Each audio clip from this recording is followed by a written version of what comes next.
Good morning, members. I'd like to welcome members of the public to this meeting of the Council, particularly those watching in the live stream on the Council's YouTube channel.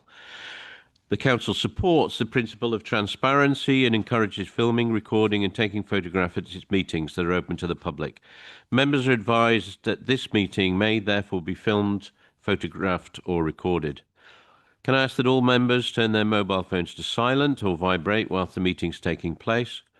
There is no fire alarm test scheduled for today, so if the alarm sounds, I'll adjourn the meeting and we'll make our way downstairs via the fire escape in the corridor behind you. The muster point is at the far end of the building. I've received apologies from Councillor Beckett, Ioannidis and Councillor Lowe, and poor Councillor Sarah Kane is unwell, although she came to the building today and I think is returning home, streaming from her eyes, poor thing. Members, I want to cover the minutes and the motions log from 21st of October 2025. Next item is the approval of the minutes. A meeting of the Council held on the 21st of October. The Council is asked to agree these as a correct record. If any members do not agree, would you raise your hand now? An updated motions log is also included in the published papers for this meeting for your information in order to report on progress. Please note that motion 38E on page 26 is from Councillor A. Whelan and not Councillor Martin. Whilst I'll not be reopening the debate on any motions, anything in the motions log, I will take questions and comments on the motions log. Okay. If you wish to proceed actions further, you'll need to contact the allocated officer outside of the meeting. I will sign the minutes now from the October 21st meeting. Thank you. Item number 2, members, is Chair's announcements. I have a number of announcements to make today. Sue Grace, the Council's Executive Director of Strategy and Partnerships, will be retiring at the end of December 2025. Sue first joined the authority in May 2014 from a role as Assistant Director for Customer and Community Service from the then Northamptonshire County Council, and prior to that as Heritage, Arts and Sports Manager for Essex County Council. In her first role with Cambridgeshire, Sue was the Director of Customer Service and Transformation, and then went on to hold the role of Director of Customer and Digital Services, which became shared with Peterborough City Council in September 2019. More recently, Sue was appointed as Executive Director of Strategy and Partnerships in September 2022 as part of the restructuring of the Council's corporate leadership team. When Sue retires from Cambridgeshire on the 31st of December, she will have served 26 years in local government. Importantly, though, Sue's job titles reflect only very briefly on her contribution to the authority. In addition to her extensive managerial responsibilities, Sue has championed equality, diversity and inclusion and has actively worked to ensure the councils become more representative and more reflective of the community it serves. Sue has also provided pivotal leadership during some of the toughest challenges we've faced in Cambridgeshire, not least during COVID-19 pandemic, and as a key strategic member of the Local Resilience Forum, coordinating and leading the County Council's response with partners in support of residents. So I'm sure that all members of the Council will wish to thank Sue for her leadership commitment and contribution to the people of Cambridgeshire and to the Council. I think Sue is with us, and I would ask her please to just come forward for a second. Thank you.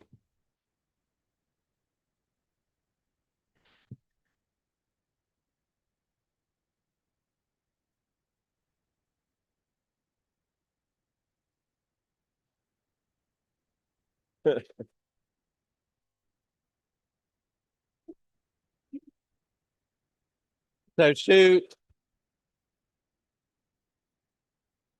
Sue, I understand Sue will have a celebration with her own team and with her own colleagues.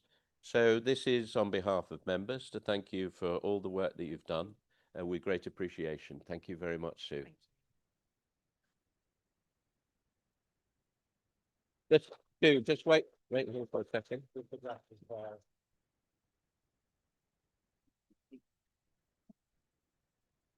Thank you. Thank you, Sue. Thank you.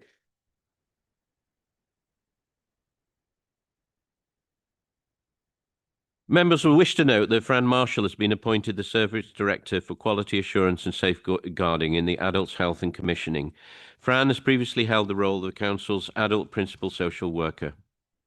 I'm delighted to report that Pressley Wood Academy, the area special school located in Nelkenbury Weald, designed and constructed by Atkins, Realis and Morgan Sindel on behalf of the Council, won the State School Project of the Year at the Education Estates Award 2025. I'm pleased to report the Council was awarded second place in the Digital Award category for its FAQs video in the National Voice Awards for its Brighter Futures Children in Care Council. The Council has achieved gold membership in the 5% Club's Employer 2025 Employer Audit Scheme for the second year, remaining the only county council to hold this distinction. The improvement in the Council's overall scores this year were due to an increase in apprenticeships and internally delivered qualifications. Carers' Rights Day on the 20th of November was highlighted with a focus on raising awareness of unpaid carers' rights and the support available to ease the pressures of caregiving. The campaign encouraged people to identify as carers and access the vital support available to them with the theme, Know Your Rights, Use Your Rights. Safeguarding Adults Week took place from the 18th to the 22nd of November with the theme Working in Partnership. The Council joined organisations from across Cambridgeshire and nationwide to raise awareness of key safeguarding issues and best practice, sharing resources and collaborating to promote safer cultures in workplaces and communities. As Chair of the Council, I attended the following events: the Fenland District Council's Chairman Charity Coffee Morning, the High Sheriff of Cambridgeshire's Justice Service, the British Empire Medal Investiture Ceremony, Hills Road Memorial on Remembrance Sunday, Cambridgeshire County Council Remembrance Service, the official opening of Every Space in Cambridge Library, flag raising for White Ribbon Day and St Andrew's Day, the Papworth Trust to meet Her Royal Highness the Duchess of Gloucester, in Ely a Thanksgiving Eve service, and a carol service at King's College, and 9 citizenship ceremonies.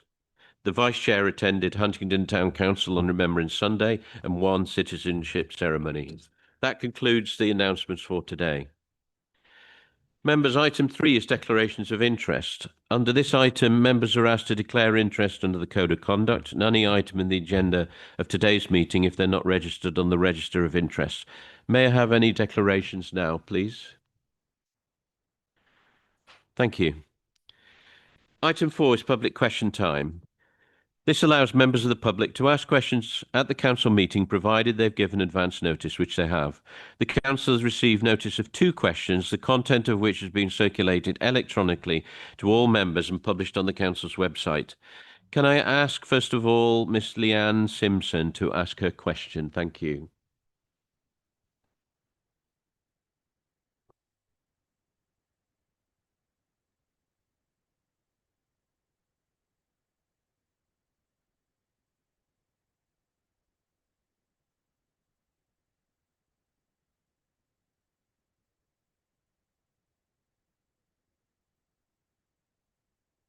I am very concerned about the vulnerable residents in Huntingdon and across the county who are struggling the most with the rising cost of living, especially going into winter and with the holidays coming up too. Many people are being forced to make the impossible choice between heating and eating. That is not okay. It breaks my heart to see that every single day. Everyone deserves to feel safe, warm and nourished. I try to help as many people as I can through my work with Diamond Hampers, and in October alone we supplied 4,557 meals to people across Huntingdonshire and over 500,000 meals over the past 6 years. But unfortunately, people continue to struggle. Can you please provide the details of the specific measures, support programmes, financial assistance or services the County Council provide to help those struggling? Thank you very much. Councillor Alison Whelan, please. Thank you, Leanne, for your question. I'm pleased to be able to outline the practical support this council has in place to help residents who are struggling with cost of living. Through the Household Support Fund, more than 15,000 households have already received help this year with essential household bills. either directly or via trusted partner organisations. Families with children eligible for free school meals continue to receive holiday food vouchers worth £15 per child per week, supporting more than 22,000 children across the county this financial year. Since 2022, we have funded Citizens Advice across Cambridgeshire to deliver an income maximisation scheme. 8 specialist workers support residents to access benefits and social tariffs on utilities. In just the first 9 months of this year, nearly 2,800 residents were supported, gaining on average £700 per household. Drop-ins are available in libraries and community venues. Cambridgeshire is also one of the few councils to fund a local assistance scheme providing crisis support such as beds, white goods, furniture and food vouchers. Since March, £13,000 of support has been awarded in Huntingdonshire alone. We continue to support over 60 volunteer-run community hubs, provide warm spaces and digital access through our libraries, distribute free data SIMs and extend food offers into rural villages via our mobile libraries. Free skills courses, including Ready Steady Cook, help residents build longer-term resilience, with participants receiving equipment and ingredients to prepare affordable, healthy meals. Alongside this, our community service supports grassroots anti-poverty initiatives, and our cost of living webpage and Stay Well This Winter campaign ensure residents can easily find help. Finally, the Poverty Strategy Commission has made clear that tackling poverty requires partnership, lived experience and system-wide action. This work is now being taken forward. Further information and support is available to residents and can be found on the County Council's website by searching for cost of living. Thanks a lot, Councillor Whelan. Miss Simpson, do you have a follow-up? Thank you for that. My question is if those services were effective, why do we continue to see people struggling and visiting us every day for support? Thank you, Councillor Whelan. I think that's a complicated area. We are doing what we can in this county, and the poverty strategy is certainly a major step forward. And I'd, certainly recommend that. Now, we're seeing not just in Cambridgeshire, but across the entire country that people are struggling. And I think that there are an awful lot of poor political decisions which have been made, which are affecting people dramatically. I don't think that we can change a lot of those at this council, but I can assure you that anything we can do on a practical level to try and help people, particularly through the delivery of that poverty strategy, we will do. Thank you very much. And thank you very much, Ms. Simpson, for asking your questions. It's nice to see you. Our second question today is from Mr. Guy Lackland. Can I ask Mr. Lackland come forward and ask his question? Thank you.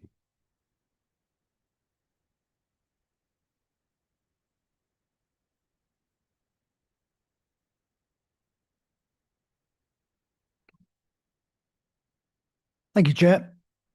At the last meeting of the Shareholders Subcommittee on the 16th of October, I asked the following public question.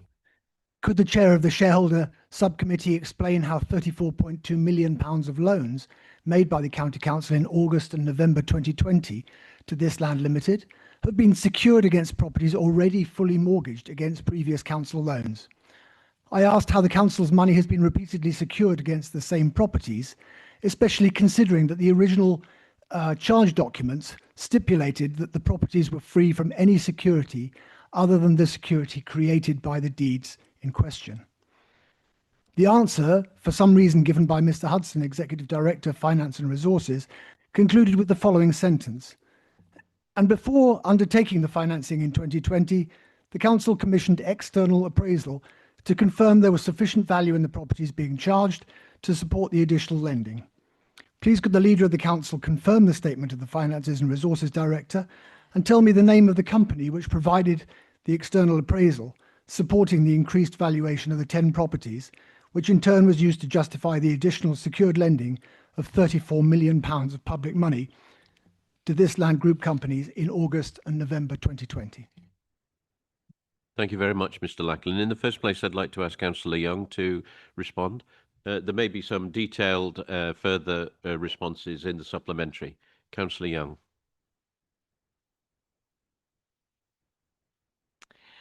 I can confirm that I have spoken to our Section 151 officer about this matter, and I'm aware that the council took out security on the land it originally sold to This Land. Following external professional valuation advice from both Savills and Burton Knowles in 2020, this security was extended to cover additional loans in connection with several sites. As I'm aware, Mr. Lackland, you have already received a response in relation to this matter from our Section 151 officer at the Shareholders Subcommittee in October, and you have sought documentation yourself on this through FOIs, which the Council has provided. As such, I restate comments we have given to your questions at previous Council meetings, that I and this Council continue to act transparently in relation to this land. I also restate that this Council has not lost any working capital from this land's work, and the Council continues to work well with the company and also to ensure that it delivers its business plan. Thank you. Thank you very much, Councillor Young. So, Mr. Lackland, you have a supplementary. Do you wish to put a supplementary question? Yeah, thank you. Thank you, Chair. Yeah, I have indeed submitted an FOI. The deadline for response to which expired 3 weeks ago. I haven't seen a response to it. So if that could be perhaps followed up and make sure that I do, I haven't had any response to that FOI request. So that would be gratefully received. Yeah, I appreciate it. Thank you very much. Thank you, Councillor Young. Well, I'll follow up and find out. Thank you. Mr. Lackland, thank you very much. Nice to see you again. Members, item 5 is petitions. Allow members of the public to present petitions in accordance with agreed protocol. No petitions were received, so we move on to the next item. Before I proceed with the rest of the agenda, can I remind you about the audio and voting system? In order to register to speak, please raise your hand, and myself or the Vice Chair will add you to the list of speakers. When I invite you to speak, please press your microphone button. If you wish to raise a point of order or a point of personal explanation, you need to raise your hand, do not press the button. I intend to be strict about raising a point of order or points of personal explanation. Raising a point of order means that member believes there's been a breach of the council rules of procedure, so I'll require a member to indicate the rule or law which he or she considers has been broken. If this belief is challenged, I as chair will be the final arbiter. A point of personal explanation may only relate to some material part of the earlier speech, raising a point, which may appear to be misunderstood in the present debate. Again, I'll be the final arbiter.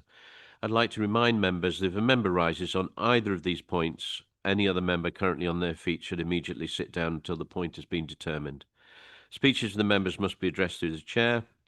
Can I remind members of local government debate, not hate campaign, which states debating and disagreeing one another, healthy part of democracy, abuse and intimidation not acceptable. Item 6. Item 6 is a recommendation to full council from the Strategy, Resources and Performance Committee. Treasury Management Quarter 2 update, which was discussed at Strategy, Resources and Performance Committee on the 11th of December. Can I ask the Chair of the Strategy and Resources and Performance Committee, Councillor Nessinger, to move the recommendation set out on page 2 of the Council agenda be adopted, and ask the Vice Chair, Councillor Dupre, to second. Councillor Nessinger. Happy to move. Thank you. Councillor Dupre. Happy to second. Can I have any questions or speakers on this item, please?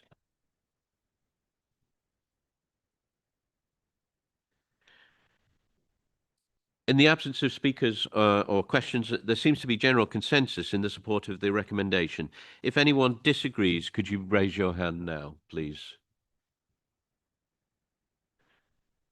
I see no objections, so we'll take the recommendations as carried. Thank you. Item 7 is the Health and Wellbeing Integrated Care Partnership Annual Report 2024-25.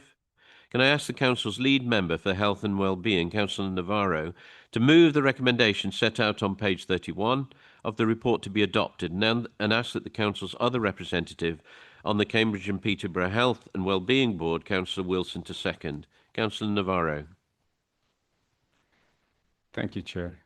I am pleased to present the annual report for the 2024-25 from Cambridgeshire and Peterborough Health and Wellbeing Board. This report provides details of activities undertaken by the Health and Wellbeing Board in 2024 and 2025. I would like to take the opportunity to express my thanks to the previous joint chairs, Councillor Susan van der Ven, Councillor Shabina Quayum, and John O'Brien, the previous chair of the Cambridgeshire and Peterborough ICB. This annual report covers the period in which they oversaw the work of the Joint Health and Wellbeing Board. The purpose of this annual report is to provide a summary of the progress the joint Cambridgeshire and Peterborough Health and Wellbeing Board, as a committee in common, has made during 2024-25.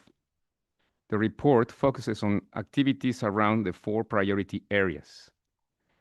Priority 1, ensure our children are ready to enter and exit education, prepare for the next phase in their lives.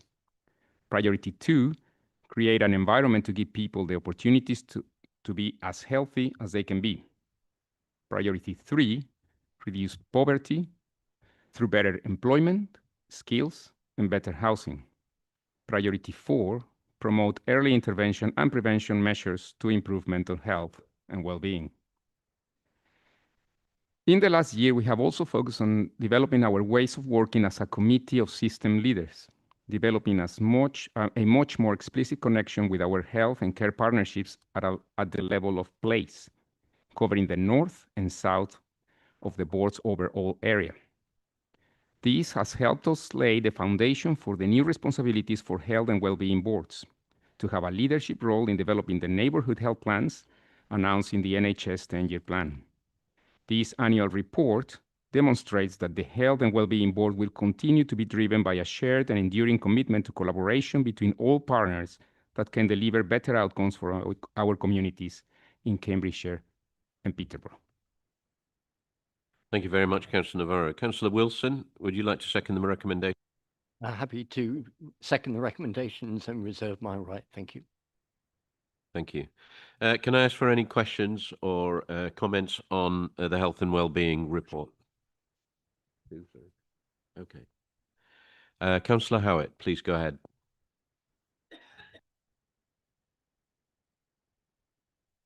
First, I thank Councillor Navarro for that report and indeed congratulate him once again on taking on what is a really important role as Chair of the Health and Wellbeing Board.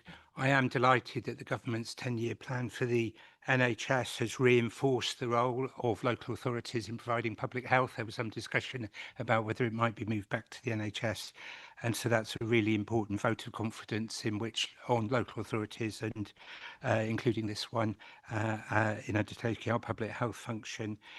But as I've discussed with Councillor Navarro privately, the government's 10-year health plan makes the role of the Health and Wellbeing Board even more important going ahead. It will be us as a local authority who have the responsibility to develop neighbourhood health plans, and with the abolition of the integrated care partnerships, which we worked so hard to have the committee in common, they're now gone. The key body for championing integrated neighbourhoods and place-based working will be the Health and Wellbeing Board of this authority. That will be against a backdrop where the Integrated Care Board, taking decisions about commissioning, is going to be across a much wider patch, including Luton, Bedfordshire, Milton Keynes and Hertfordshire. So I wish Councillor Navarro well with that challenge, and I have given him advance notice of this question. I hope he will say a little about the plan going forward for the Health and Wellbeing Board to meet those challenges. Thank you. Councillor Navarro, are there any other comments or questions from members? Councillor Navarro, do you want to respond? Thank you, Chair. Yes. Thank you, Councillor Howard. Yes, it is a massive challenge, not without risks. I think our council has moved swiftly to make into our risk registrar, move the risk of the new changes introduced by the 10-year health plan by the national government. As you pointed out, the Health and Wellbeing Board now becomes the main fora in which this county can advance their interest and the interest of the community in health and social care matters. And I said it implies huge risks because the blueprint for the ICB ignores statutory duties on integration. It risks fragmentation through clustering and mergers that you already mentioned. If targets reduction and funding risks, it makes unilateral changes to joint functions, and the governance has huge oversight gaps. This is a massive risk for us and for the communities that we represent and we should be serving. We have statutory duties that I think have been ignored in the plan. And yes, I am committed to, from the Health and Wellbeing Board, to make sure that those interests, the interest of the people that we serve, are heard and are looked after at Health and Wellbeing Board level. I hope that our leadership is aware of those. We're well aware of those matters, and I hope that they are as strong in looking after the interest of the community in Cambridgeshire. Thank you, Chair. Thank you. Do I have any more comments or questions? Councillor Martin. Thank you very much, Chair. And just very briefly, I know we've just heard from Councillor Howard all the supposed positive things that come from the 10-year plan, but the one thing that will impact this board, which is a huge negative for our area, is the disbanding of Health Watch and the work that Health Watch does. I know Jess in Cambridgeshire and Peterborough does a phenomenal job, as does her team. So it is a huge shame that Health Watch is being disbanded, removed. I know, speaking to Councillor Navarro, Councillor Howard and I were at the recent annual conference of the Health Watch. So it's really disappointing to see that. So I was wondering if Councillor Navarro could just give some feedback on how he's going to continue to work with Jess in the future to ensure that that experience isn't lost in Cambridgeshire and Peterborough. Councillor Navarro, do you want to respond? Thank you, Chair. Yes, in response to that, yes, that is one of the challenges. The accountability that it represents is not only the Health Watch that is being removed, it's also the potential removal of the governors at NHS hospital level. Yes, the representation of the people, it's also being undermined. The main risk of this is that the consequences could be not only financial, operational, but also legal. We have statutory duties. And if we are not able to account with the financial support to deliver them and the accountability to the people that we are supposed to serve, we are opening ourselves up to massive legal challenges. I believe that the risk register should be closely followed, and we should be very, very aware of the risk that this represents in this process until we know for sure what is the arrangement and the allocation of responsibilities in health and social care matters. Thank you. Any other questions on this report item 7? If not, I will ask Councillor Wilson to now speak. Thank you, Chair. I share the concerns of the various speakers who've raised about the future of Health and Wellbeing Board. I just have to take us back to the report, which is about the report from the Health and Wellbeing Board Integrated Care Partnership for 24-25. And I think that the work that both have done during that time has been excellent. And I would encourage us to endorse the report. Thank you. Thank you. And I may have missed Councillor Morgan, if you want to comment. Thank you. Thank you. And I enjoyed reading through the report. I just wanted to say that I think that in general, it's very good to focus on reducing the health benefits of the health impacts of poverty in this document. There seems to be there should be possibly slightly more consideration of how we affect the built environment, and there should also possibly a bit more of an explicit conversation of our smoking cessation policies as well, given that this is one of the most effective ways to improve health for our population. But otherwise, it seemed like a very good report. Thank you. Finally, Councillor Navarro, do you want to briefly comment? Yes, no, those matters, especially the one on smoking, hasn't been neglected. There is a program already well underway and is being led by our own public health director, who's been doing a terrific job on that field. It hasn't been ignored, and the Health and Wellbeing Board is very active on that. And I would like to reiterate the good work that our colleague Councillor Van der Ven and Councillor Howard did in the previous administration, since the Health and Wellbeing Board and the ICP work together, because the environment and the people that sit in the Health and Wellbeing Board are very driven, are very conscious of the problems, and it is a body that concentrates the people that are instrumental in the planning, the funding, and the delivery of the services. So yes, it is a very important for, and yes, all those matters are being seriously considered. Thank you very much. If I understand the mood in the room, there seems to be general consensus on the motion, but please correct me. If anyone disagrees, please raise their hand now. I see no objections, so I will take the motion as carried. Thank you very much. Item 8 is the annual report of the Audit and Accounts Committee. This is included in your council agenda on pages 55 to 66. Can I ask Councillor Chris Bowden, Chair of the Audit and Accounts Committee, to move receipt of the report? Thank you. Thank you very much indeed, Chair, for giving me the opportunity to introduce this report on the work of the Audit and Accounts Committee. And this committee has for several years been the best and most interesting committee of this council. This report primarily covers the year 2024-25, and in that year, Councillor Graham Wilson was the chair of the committee and ex-Councillor Nick Gay was the vice chair of the committee.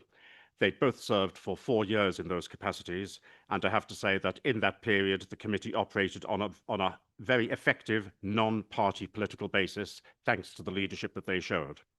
Since May this year, I've taken over as chair with Councillor Peter Fane as vice chair, and we have attempted to follow the lead given by Councillor Wilson and ex-Councillor Gay in being apolitical and ensuring that the committee works as effectively as possible. The functions of the Audit and Accounts Committee are listed in the report in paragraph 2.6 and can be summarised by saying it relates to good governance, the adequacy of risk management and internal controls and whistleblowing, reviewing the financial reporting and the statutory accounts, and also promoting external audit quality and effectiveness. We are not a policy or service committee.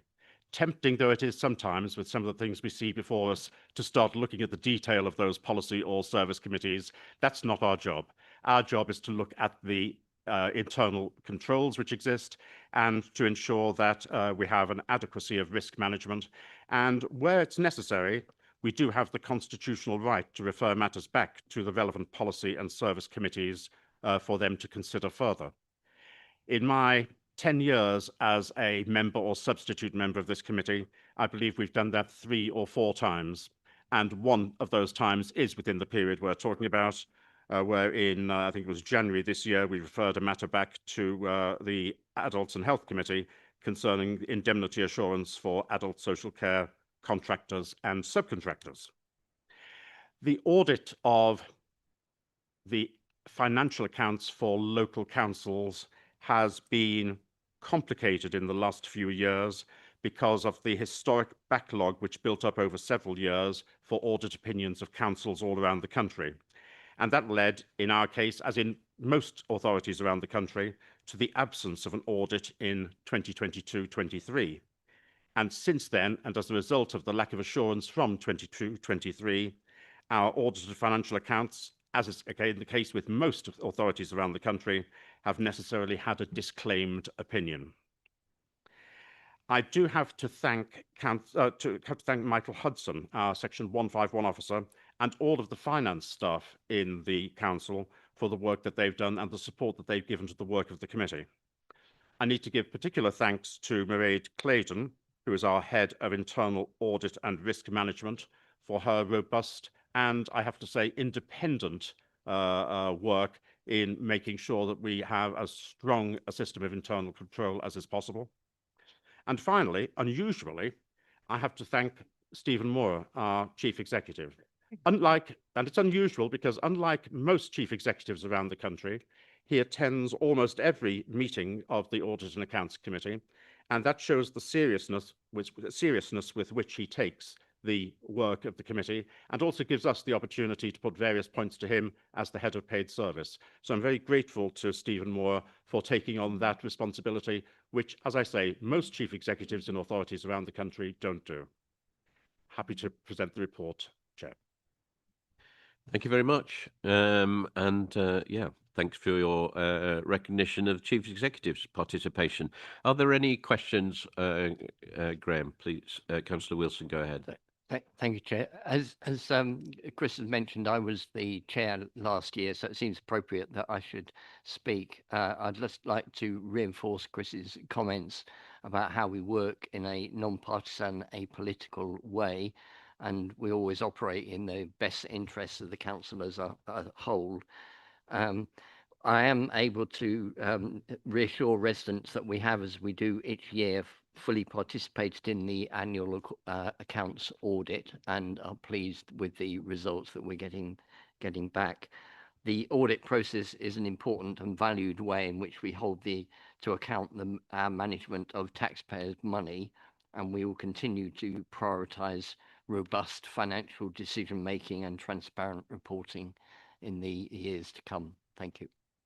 Thank you very much. Are there any other questions or observations on this report? We're just receiving the report, therefore no debate, but any questions or observations? Thank you very much, in which case we accept this report. Thank you to the Chair and Vice Chair. Item 9 is the Pension Fund Committee Annual Report. This is included in your council agenda on pages 67 to 83.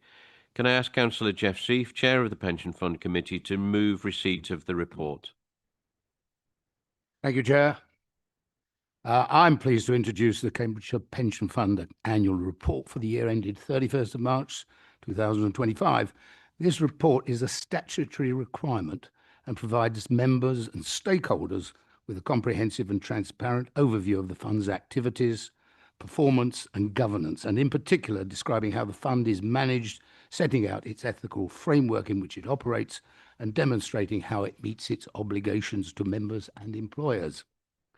I would firstly like to thank all officers of the fund, and I'm not going to name them because they're individually, because they are identified in the report, and I want to thank them for all their efforts, good work and advice over the last year and indeed into the current year. 2024-25 is marked by the fit for the future requirements of the then newly elected government, which had led to the need for the fund to consider its options for reorganising its investment pooling arrangements, and which this year will result in transitioning to a new partnership, Borders to Coast, as we discussed at the council meeting on 21st of October. It also covers the implementation of the McLeod remedy, adjusting pension entitlements of those who were disadvantaged by a court appeal ruling that protected older members of local government schemes, and input into the development of the pensions dashboard, which will allow members to access digitally information on the status of their pensions. This has all been done whilst conducting business as usual and meeting the majority of the critical KPI targets with, at times, less than a full complement of staff. I would also like to thank my predecessor in the chair, Councillor Whelan, Councillor Black, who was vice chair, and all committee members for their sterling work in keeping the ship on a steady course last year and indeed throughout the 3 years since the last triennial valuation. Their advice and judgment has meant that the fund is in a healthy position for its 1,000 employer members and 100,000 active and retired members. We report that at the 31st of March 2025, the fund held £4.91 billion of investments and was 170% funded. All benefits payable in the lifetime of existing members are covered 1.7 times over. This will probably come down in the next triennial valuation, which is currently being undertaken, and largely because the actuaries have indicated that they will be using a higher, more conservative discount rate than previously in order to calculate the present value of benefits.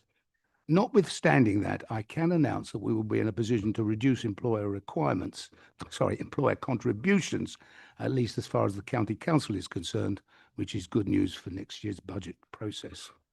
The external auditors, KPMG, have identified only minor adjustments to the presented statement of accounts, and both external and internal auditors are satisfied that we are exercising robust governance and that we comply with the complex regulations and meet value for money criteria. On that basis, I commend this report to members. Thank you very much. Do members have any questions or observations on the Pension Fund annual report? Councillor Black. Thank you very much, Chair. Yes, thanks, Graham. As he says, I was the Vice Chair of the Pensions Fund for the period involved, and Vice Chair of the Investment Subcommittee of the Fund as well, which is covered by this report, as endorsed by the Pensions Committee itself.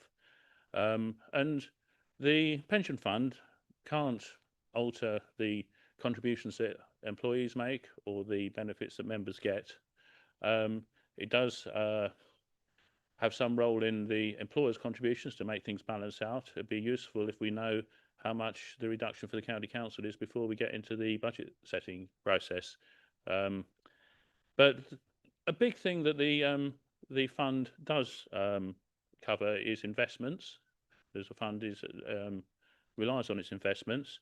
If we go back to the beginning of the period we're covered here, the situation was very different, as we had the previous government was carrying through legislation that was going to seriously affect the discretion that we had on that.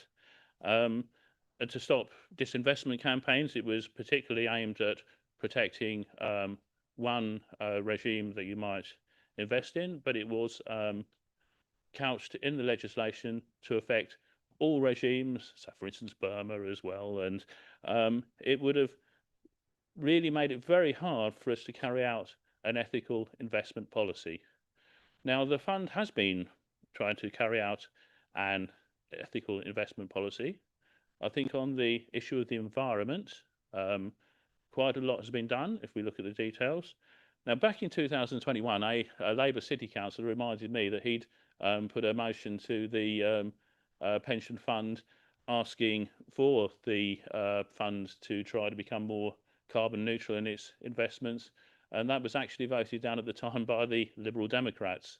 But we have made great strides, I think, on the environment.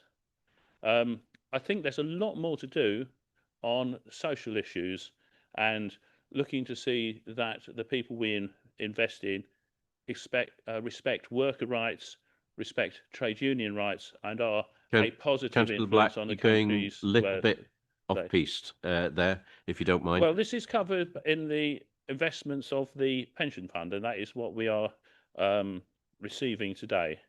And I'd like to echo what Councillor Wilson said about we have taken seriously our fiduciary duty of care to ensure that we have enough to pay the pensions. And in fact, while we have been investing more ethically, the valuation of the fund has risen to being less than what we needed, to being 125% at the last valuation. And as he says, it is reckoned at 170% now. I'm glad we're going to be prudent about this because it can go back the other way.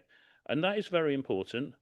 But it is also very important that we engage with and influence the companies we invest in. We mostly do that through the Local Authority Pension Fund Forum. But I think officers of the fund are now taking it much more seriously, the possibility that they might be complicit with the actions of oppressive regimes and the need to avoid that. I've also very much tried to bring forward things so that we do go beyond influencing companies, and when we get some companies which simply do not engage with us, who do the opposite of what we want to do, There's one particular company, which is the 9th biggest carbon user on our portfolio, which is the subject of a boycott call, but it's also has an appalling record on workers and human rights. Councillor Black, we're definitely off piece now at the moment. Would you like to wrap up? Can I conclude then? Because I think one reason I wanted to get up and say something here is that people should know that the fund currently has a member survey out where we are asking our pensioners, our current people working for us, anybody who's got the deferred benefits, to tell the fund what they feel about ethical investment. I would hope that we will get a resounding endorsement of ethical investment from that survey, and I would urge anybody here, there may be quite a few people listening who are members of the fund, please fill in this survey. The closing date is 19th of December, so very close. Thank you very much, Chair. Thank you. Thank you very much. Councillor Seif, do you want to respond to any particular points raised? Thank you. We're just dealing with the latter point, first of all, ethical investment. I can assure Councillor Black, and he knows this from, obviously he does sit on the Pension Fund Committee, that we take ethical investment very seriously. He's quite correct that the survey is out at the moment, and we will listen very, very carefully to what our members respond and how they respond. But I think the ideology of this fund is to try to influence rather than simply walk away, because one of the problems is if we walk away without making our points felt, somebody else will come in and make the unethical investments. I mean, I've heard very recently that American investors at the moment, for example, investments in American companies where other funds have indicated that they want to remove their money, have been told, we don't care, take your money away. So we think that influencing the companies in which we invest is very, very important. There are a whole range of human rights issues, and I do agree with Councillor Black that we need to look at them, and we certainly need to look at the particular company that he knows about and has identified, well, didn't identify, but suggested that there could be a conflict with our views on climate change. He asked about the quantum of the saving or the reduction in contributions. That's this year's matter rather than last year's, but I wonder whether I can refer this back to our Section 151 officer if he wants to make a statement on that at this stage. I suspect maybe not, as it's will concern the pension fund and investments and contributions going forward. Mr. Hudson, I'm guessing not. No. Thank you. It's something for next year to review. Absolutely. All right. Thank you, Councillor Seif. Are there any other questions, observations on this report? If not, we, with members' consent, then we accept this report. Item 10 is the Cambridge Pension Fund Board Annual Report 2024-25. This is included in your agenda on pages 84 to 103. As the chair of this committee is not a councillor, I will move receipt of the report. Ask the council's representatives on the board whether they wish to address the council, which is namely Councillors Bradnam and Ross Martin. Do either of those councillors wish to comment? No. Councillor Martin, Councillor Bradnam? No. Okay, thank you. There's no seconder required for this. If there are no objections, then I move acceptance of the report. Thank you, members. Item 11 is appointment of the Vice Chair of the Health Scrutiny Committee. I move that the proposed appointment of Councillor Peter Fane as Vice Chair of the Health Scrutiny Committee, as set out in the report on page 104 of the agenda, to be approved, and I'll ask the Vice Chair to second. I will happily second, Chair. Thank you. Are there any questions or challenges to the appointment of Councillor Peter Fane as Vice Chair of Health Scrutiny? Seems to be general consensus in support of the motion. I see no objections, so we will take the motion as carried. Thank you. Members, item 12 is a motion submitted under Council's Procedure Rule 10. 5 motions have been submitted today, and the first motion is from Councillor Goodliffe I'd like to ask Councillor Goodliff to move and speak to a motion as set out on pages 3 and 4 of the council agenda. Thank you, Councillor Goodliff. Thank you, Chair. This motion seeks to establish a member champion post for those who live within Cambridgeshire and are either in care or have had experience of being in care. Being in care or having been in care is not a choice made willingly and comes with trauma and greatly affects life chances, life expectancy, education and health, including mental health. Just as my responsibility to my now adult children has not ceased, neither does our responsibility as corporate parents to those who have been in the care system. Recent figures released by the government and analysed by Become, the national charity for children in care and young care leavers, show that the number of young care leavers aged 18 to 21 who are homeless has increased by 54% compared to pre-pandemic levels. The number of care leavers aged 18 to 20 facing homelessness has risen more than twice as fast as the overall number of homeless households and 15 times faster than the overall number of young people facing homelessness. And these figures are just the tip of the iceberg. Beyond these statistics, there are many more who are the hidden homeless, sofa surfing or rough sleeping, who may be unaware of their rights and entitlements and aren't accessing support through their local authority. Many of these will struggle to manage jobs, education and bills without a suitable roof over their heads. We live in a society that does not understand the impact of care on care experienced residents, and as a county council and as corporate parents, we should wish to improve the experience of those in Cambridgeshire and to ensure that by having a member who is committed to meeting with care experienced, listening to their lived experience and assisting in signposting as necessary. This will in turn lead to the voice of care experience being heard, decisions which can occur through co-production and issues that can be seen firsthand by a member and reported back to committees. Indeed, I've been contacted by both care experienced residents and foster carers who would value this member role and the ability to have the voice of themselves or the children in their care heard. So why does Cambridgeshire need a member champion? To bridge the gap between members and those who are living in care or have had experience. To ensure that the voices of children in care and those with experience are heard, understood, and that rather than being done to, enabling and ensuring that members hear from people and that their voices are heard. There is currently no arrangement for members to regularly meet with our care experienced residents.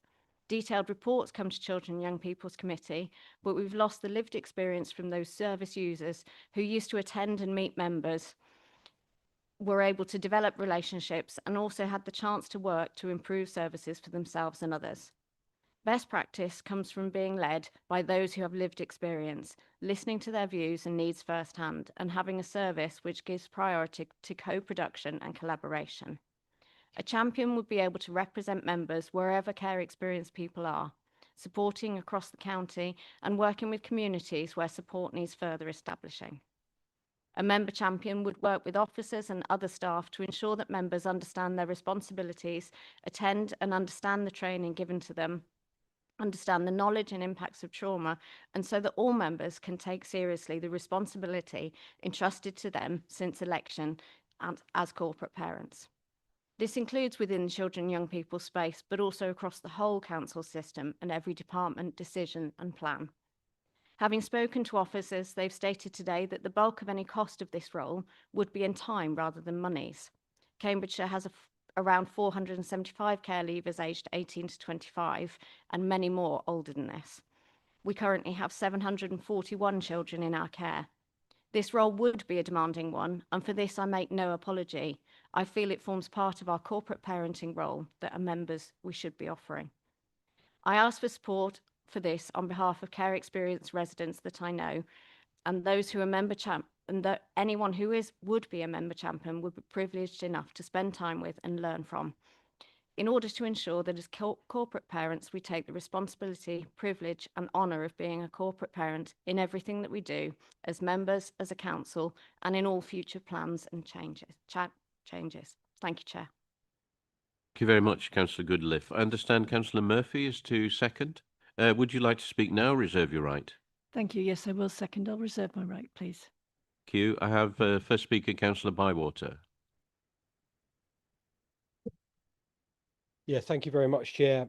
Supporting our care experience young people is something that I take very seriously. Many colleagues here know that I've been personally involved in work with care leavers over many years, and I'm grateful for the support that the colleagues across the chamber have shown for some of the initiatives that I've been involved with care leavers. That experience has given me a clear understanding of both the challenges these young people face and the difference that the right guidance and encouragement can make. As corporate parents, we have a responsibility to ensure care experienced adults are treated with dignity and respect, and to challenge the prejudice and stigma that sits behind. From a Conservative perspective, however, it is essential that our response is practical, effective, and financially responsible. I welcome the clarification that the proposed care experience champion would be a voluntary role, not a funded post. That matters. It means the role should focus on leadership and advocacy, working alongside existing officers and partners rather than creating new bureaucracy and additional cost.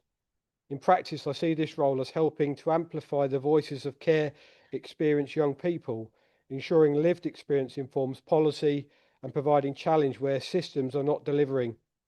My own experience working with care leavers has shown that strong relationships and clear accountability often matter more than formal structures.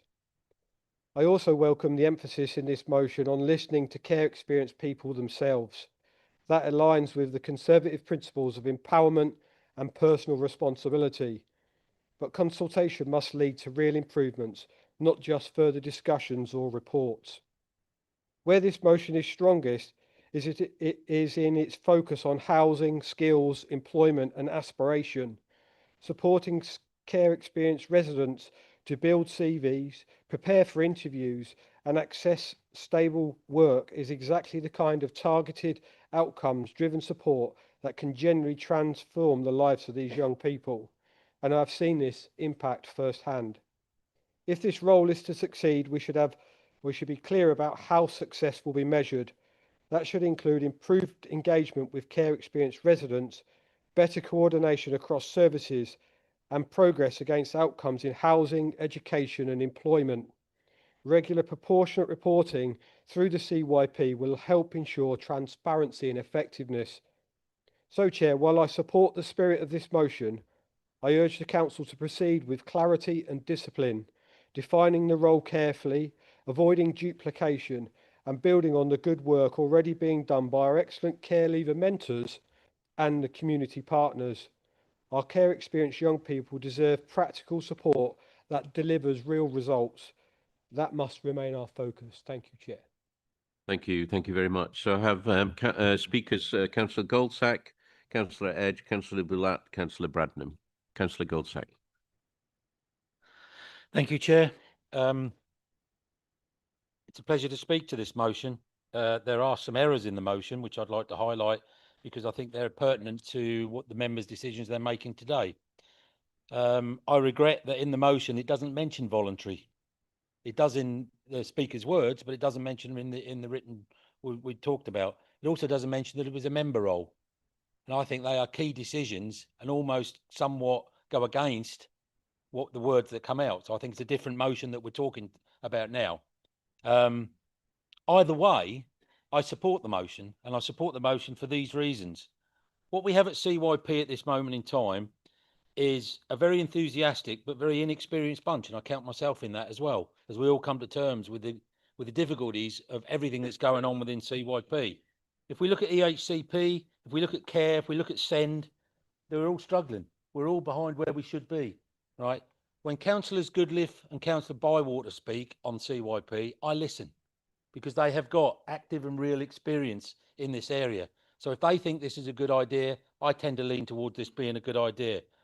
What I would say is, though, that there's very little scrutiny, and I've mentioned this to the leadership of CYP at this moment in time. We have to be stronger in scrutiny on this. I have my doubts as to the ability of the current CYP committee to actively affect a good outcome in this case, as in a proper voted on set of job descriptions and everything for this role.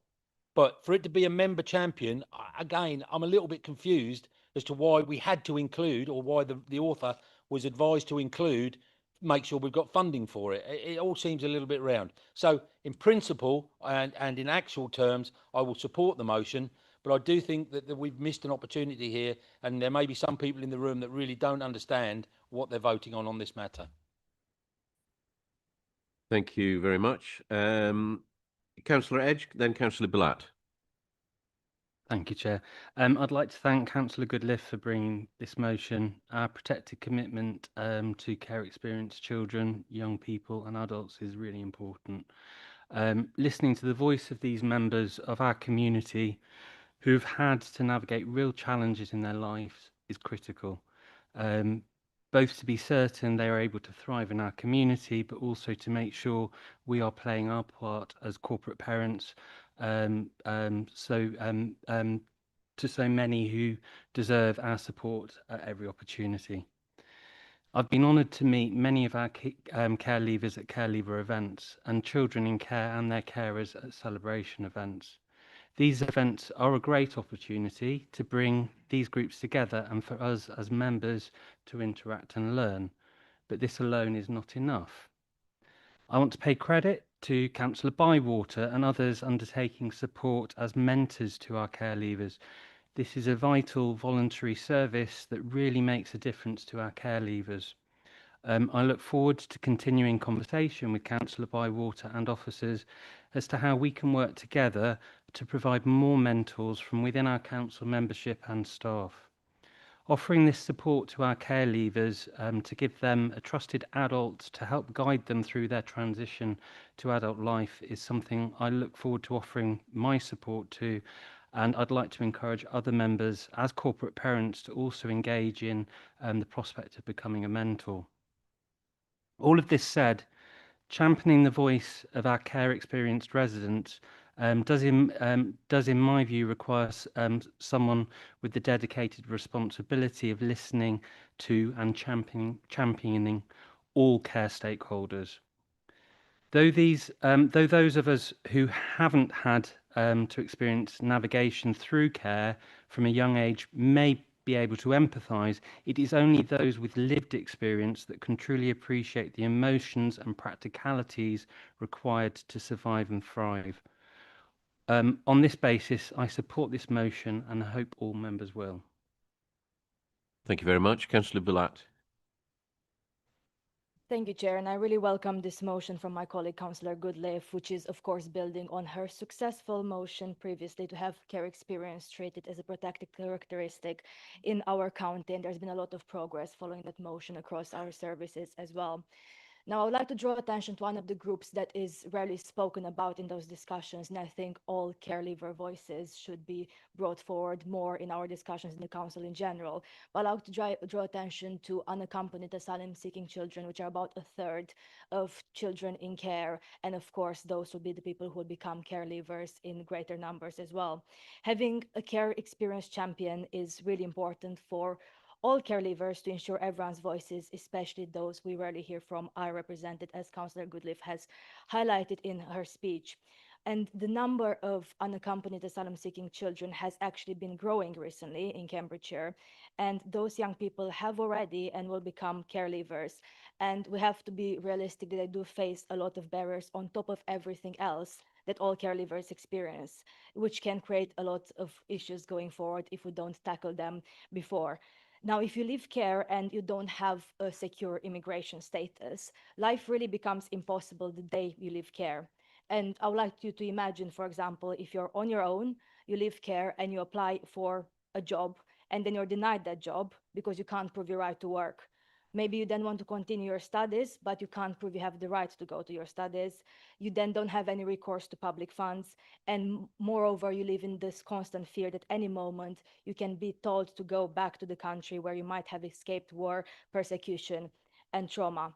Why does this matter locally? Is because perhaps it's unsurprising in those circumstances that we do have, unfortunately, young people who end up in illegal work, who end up exploited even worse by criminal networks. So we really need to ensure that we do our best to inform our care leavers to make sure that if people are eligible for citizenship, they are supported in that process to actually have that status. or at least have some form of legal immigration status that affords them the basic right to work or education to actually have a chance in life when living care. I welcome some of the recent announcements, for example, such as the intention to make it a little bit easier for children to regularize their status before they become 18 if they don't have that. And I know that the County Council has done some efforts to inform people about their options. I'm really concerned about some of the wider national changes to family reunion because I think in some circumstances, for some of our unaccompanied asylum-seeking children who leave care, they might have a family member who actually, if they could join them, their situation can become much better, and obviously this impacts services and so on. But of course, some of the national changes would heavily restrict that.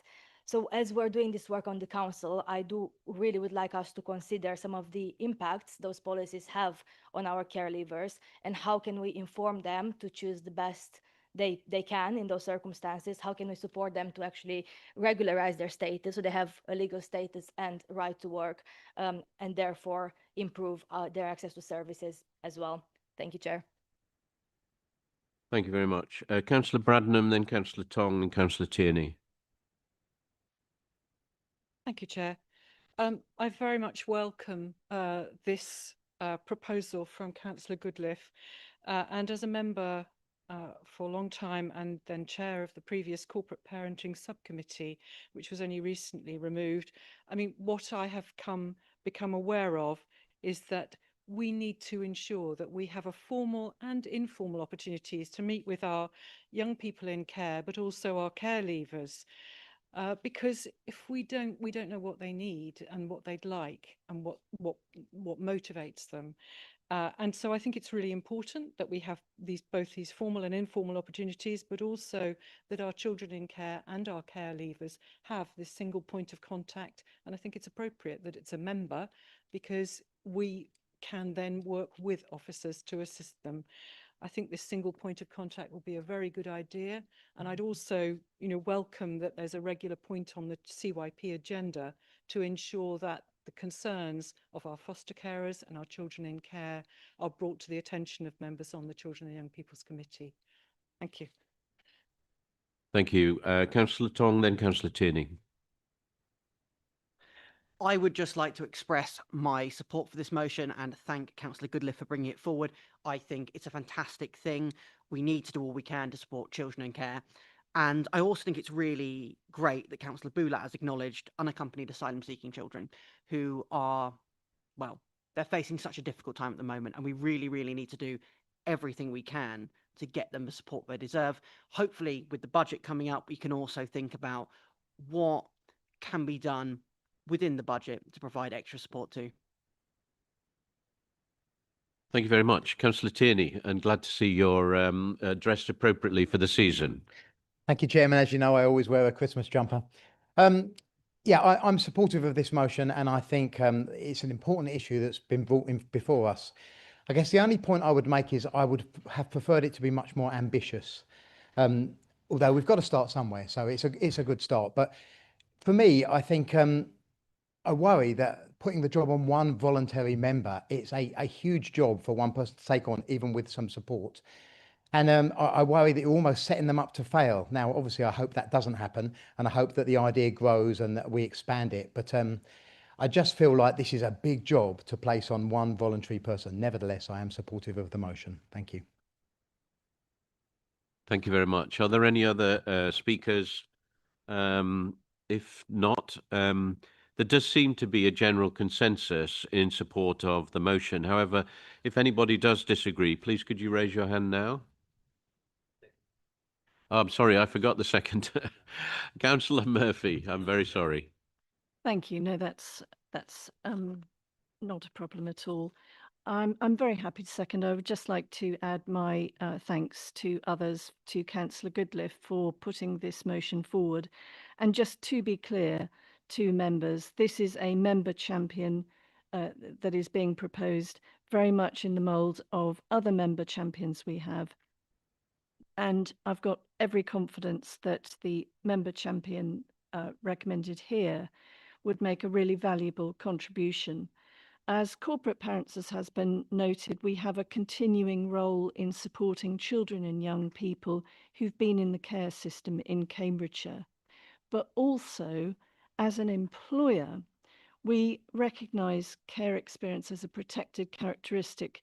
So we have to come to understand what care experience means right across the council. We've done a lot to improve the support given to children and young people in care. And we are always looking for new ways to engage with them and directly hear their views and their thoughts, because that must drive what our choices and decisions are. The idea behind this role is that it will add to what we can provide. It's another route in to identify support for people with care experience, but it's also a vital internal challenge to our processes and all our thinking in this area. So I very much welcome it, and we're very happy to continue to sort out any final details on this within Children and Young People Committee. Thank you very much, and apologies again for, in my haste, missing you. So, as I said before, there seems to be... Are there any speakers? Sorry, Councillor Bywater. Oh, Goodliffe. I'm sorry. Councillor Goodliffe, would you like to sum up the motion? Thank you, Chair. I will try to be brief. I'd like to say thank you to Councillor Bywater for all the support that he's had in this area, for his ongoing dedication to our care leavers. I greatly admire the work that he continues to do in this arena, and welcome his suggestion not to duplicate work that's already been done. That's always something I try not to do. Councillor Edge, thank you for your support and your work you've already carried out in meeting with care leavers and children in care. Councillor Boulat brings a very important point about our unaccompanied asylum-seeking children, who are a key part of our children as corporate parents, and I thank her for all the work she's done in this area as a migrant champion, working with Cambridgeshire residents and fighting for their rights. Councillor Goldsack, thank you for your words, and I agree that having lived experience voices will enhance our work at Children and Young People's Committee. Councillor Bradnam, thank you for your work in the Corporate Parenting Committee and the time that you've spent with our children in care and our care leavers. Councillor Tonga, thank you for your support. And Councillor Tierney, I hope that a member champion can inspire more of our members to work within this area, such as some of our members have already shown today. And I hope we will all step up as corporate parents. And Councillor Murphy, I agree that this is a journey that we've now started, and that this role will continue to demand the absolute best for our children in care and our care experience people. Thank you. Thank you very much, and apologies in my haste. So I think I can now say that there seems to be general consensus in support of the motion, but if anybody does disagree, please raise their hand now. Thank you. So I see no objections, so we will take the motion as carried. Thank you very much. So, members, that concludes discussion of the first motion. We now move to the second motion submitted by Councillor Elliott Tong. Can I ask Councillor Tong to move and speak to the motion set out on pages 4 and 5 of the Council agenda? Good morning, everyone. Now, my motion seeks to try and clear up some of the ambiguity around the bus shelter contracts around our county for the purposes of fulfilling the county council's goal of trying to get rid of junk food advertising, which is a real problem around the county, especially within Cambridge. It is an iteration on a previous motion, and if I'm going to be frank, everything within that original motion, to the best of my knowledge, which is a whole lot of conversations with city council officers, is correct. However, this motion updates it based on further work and also focuses more on the key substantive point of action, which I hope everyone in the room can agree with. In 2022, the County Council has passed a motion that seeks to address the problem of junk food advertising, which causes so many health problems, especially amongst young people who can be very much entrapped by the colourful, fun adverts put on display, and it can lead to some very unhealthy habits. However, my disappointment is that because of ambiguity around the contracts for who is responsible for the different bus shelters around the county, the core problem hasn't been truly solved, although this original motion was fantastic and I think took a great step forward. I think there is a lot more that can be done, and we owe young people to try and tackle this problem. Cambridge City Council has been doing some work with the Combined Authority to try and clear up some of this ambiguity based on some of the questions that I and some of my colleagues have been asking. And a lot of these contracts are incredibly out of date. The main contract I'm thinking of related to Cambridge City for its bus shelter provision hasn't been updated this millennium. And that means, well, the advertiser can get away with a lot because the standards are not up to date. But more importantly, this means the revenue stream is untapped. This is potentially great money that local authorities around Cambridgeshire could be using to benefit residents. So I'm really, really hoping I can get some support in trying to clear up this ambiguity, because it will be to everyone's benefit. Thank you. I'll leave it there and answer any questions, hopefully, if any complicated ones come up. And you have a seconder for this motion, Councillor Rees. Would you like to speak now or reserve your right? Later on. Thanks, Chair. Did you say reserve your right? Okay. I understand that Councillor Boulat wishes to submit an amendment to this motion. Councillor Boulat. Would you like me to speak now, Chair? Yes, please. Thank you. So overall, the amendment is very simple. So I think the overall ask, the extra recommendation of this motion is fine. I'm not sure it needed a motion or a second motion, though, but I'm very happy to support the ask, especially since, as it was mentioned in previous debates, alongside other colleagues, we have worked in the previous administration on this topic and making some progress. So the amendment is really very simple. It keeps the motion ask intact and it removes the politics from it in the hope that it can be supported by more parties in the room today, including by the administration, because otherwise it can't pass, and therefore the change that Councillor Tong wants to make can't be made. I just want to make just a specific point around why some of the work hasn't been done by the county council itself, because actually the combined authority has a lot of power in this space, and as the briefing motion, the note for the motion says, the combined authority is actually in the process now to produce a definitive asset register of bus shelters. So I'm sure we'll have some updates soon, because that piece of work actually is really crucial to identify who owns what and actually make some progress on this issue. So I'm glad the combined authority is pursuing that work alongside.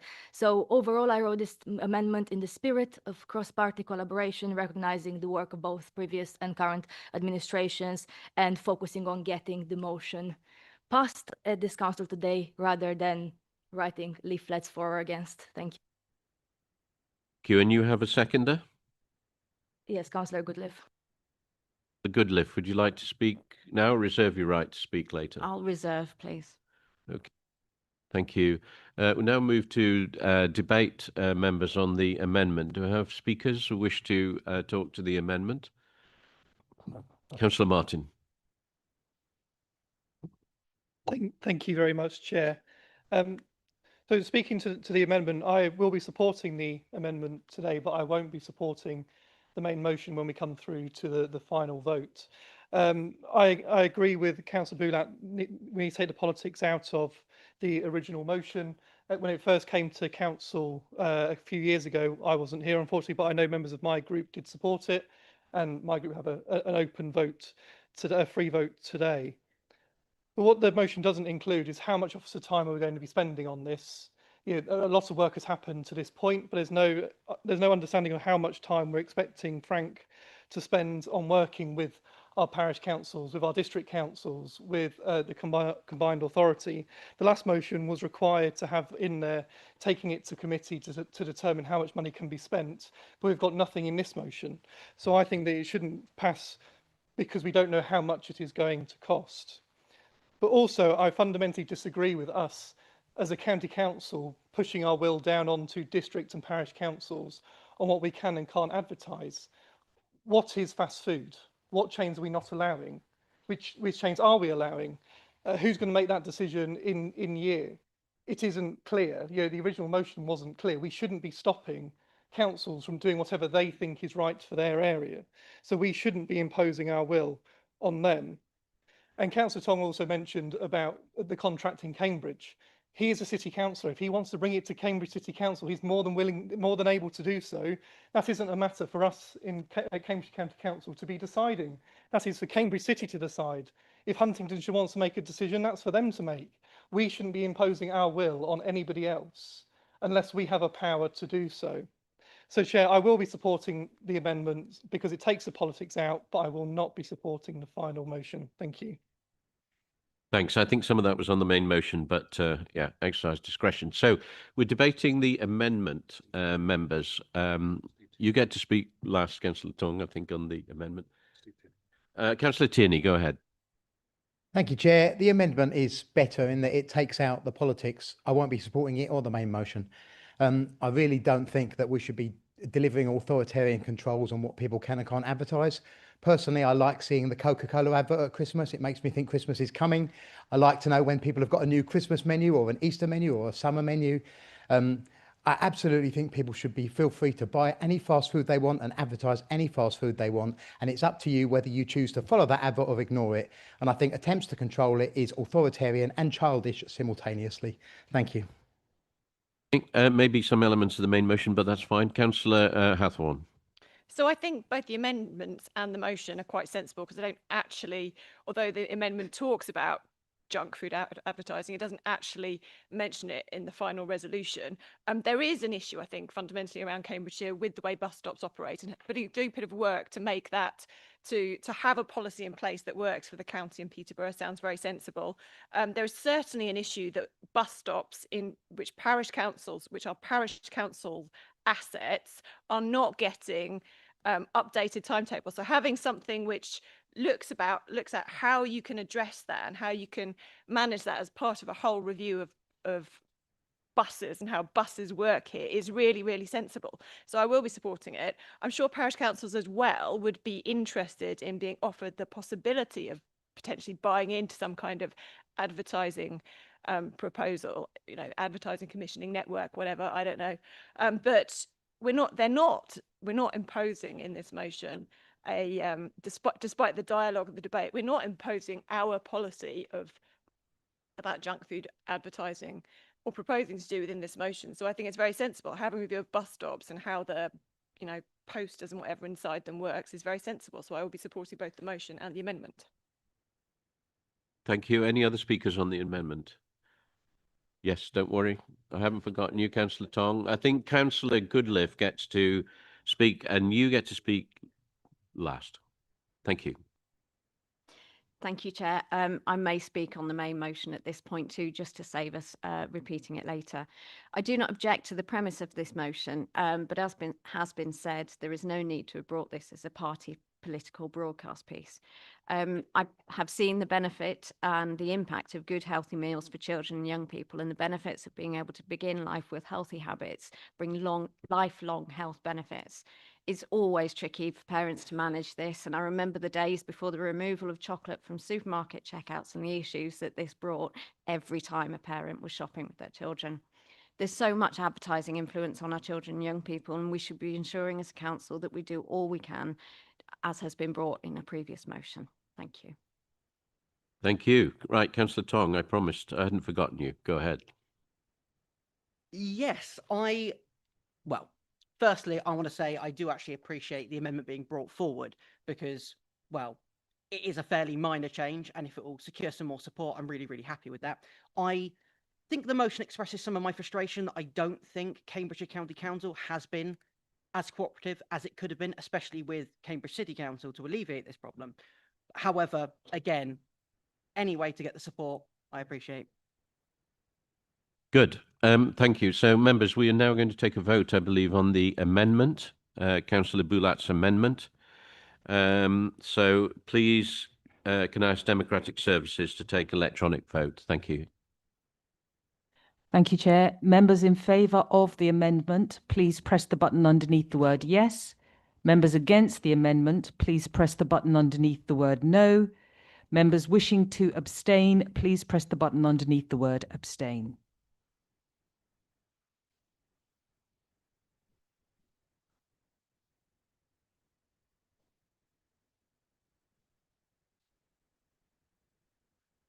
Chair, I'm now closing the vote.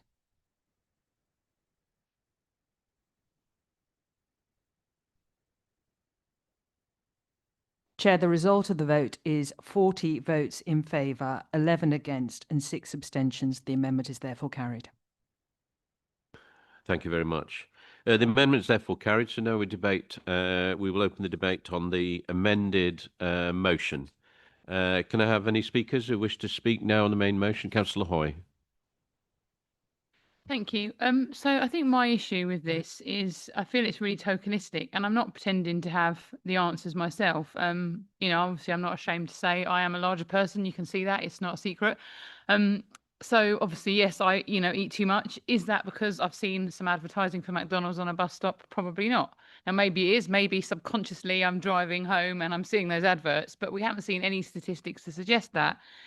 And I think there's so many factors when we consider why people eat bad food. Firstly, it makes you feel good. Actually, we know that the carbohydrates and the sugar and all those kind of bad chemicals, they do make you feel good. They give you that dopamine rush. And if you don't eat that bad food, where else are you getting the dopamine rush? Some people get it from alcohol. Some people get it from, cigarettes. That people get that dopamine hit from different places. And if we don't recognize that, we aren't ever going to solve the problem. The fact that junk food is often cheaper to buy, it might be cheaper to go and buy something on the way home. Or do people know how to cook things? It's all well and good saying good healthy meals are good for you, but actually vegetables aren't that cheap. It's not easy. So for example, what's known as the Waterleys ward in Wisbech and Wisbech North wards, two of the town wards, they are the most deprived in the whole country. Now, in my opinion, and I've said this before in previous council meetings, they have not got a supermarket in that area. Their access to food, they have to go for over a mile to access food. Most of them don't drive. There is no bus. So actually, if you live in that area, the easiest way to get food is probably from a takeaway or the corner shop that doesn't sell vegetables and potatoes at a price you can afford. And we never look at any of those kind of solutions. So I think if we're really genuine about solving a problem, which I think we are, I think everyone's coming from the same place. We do want people to be healthier. I think we actually need to look at the real issue and the real problems rather than just doing a tokenistic approach, which I think will have little impact. Thank you very much. Do I have other speakers on the amended motion? Councillor Navarro. Thank you, Chair. Yes, I do agree with what Councillor Mills and Councillor Tierney and pretty much all the speakers in their objections to this. I think nobody can really be against not promoting the consumption of junk food. We are all in agreement to that. It is what we are actually doing that meaningfully we change that in our population. And that is something that, going back to the earlier point that I presented, that we as a council are promoting in the Health and Wellbeing Board. And so if anybody is interested and supportive of those measures, yes, we are working on it. These, yes, feel rather tokenistic, that we are preventing businesses to advertise as they do on TikTok, which is probably more effective than a bus stop. And at the same time, we're awarding licenses, which we are in a free business place for businesses of all sorts, including junk food, to open. In principle, yes, we should do everything possible to prevent the promotion of junk food, but it's not the way. There are other ways in which we actually can effectively promote better habits and better eating. And we are working on it. Thank you, Councillor Navarro. Councillor Martin. No, I'm sorry. Who's that? Oh, sorry. Councillor Hawthorne. Easily confused. So I'm going to speak to the resolution, the amended motion. The County Council has a policy on advertising on its bus stop. The County Council does have bus stops. It has bus stops on the busway. It has park and ride bus stops. It has delivered that policy in its own bus stops. It is not the role of this council to tell the city council what it should do. It can write them a letter, but it is not the role of the county council to enforce its policy on other councils. It is not the role of this council to tell parish councils what they should be doing. That said, I think there is probably a universal appetite for far better bus information on bus stops in this county. So I will be voting in support of the amended motion. Thank you. Any other speakers on the amended motion, please? Councillor Green. Thank you, Chair. Yes, I'd just like to congratulate my colleague, Councillor Tong, for actually bringing together what seems to be a lot of disparate sort of issues and trying to make what the council previously agreed on a workable motion that hopefully we will, if we vote on it today, will have some effect. I'd just like to speak on a couple of issues that have been brought up as well. The effectiveness of advertising. I think we probably are all aware that advertising is effective, and there's copious evidence to show that it is, and companies really wouldn't pay the amounts of money that they pay for advertising if it wasn't effective. And how do you define junk food? There again, there's evidence that food that's just simply high in salt and sugar is unhealthy.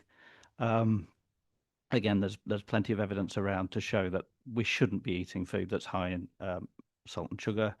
And finally, yes, it seems that if we have publicly owned assets promoting unhealthy diets, and then on this council we have a committee that is set up to correct people's diets, it seems like we're just going around in a never-ending circle. So I support this motion, and again, I thank Councillor Tong for bringing it forward.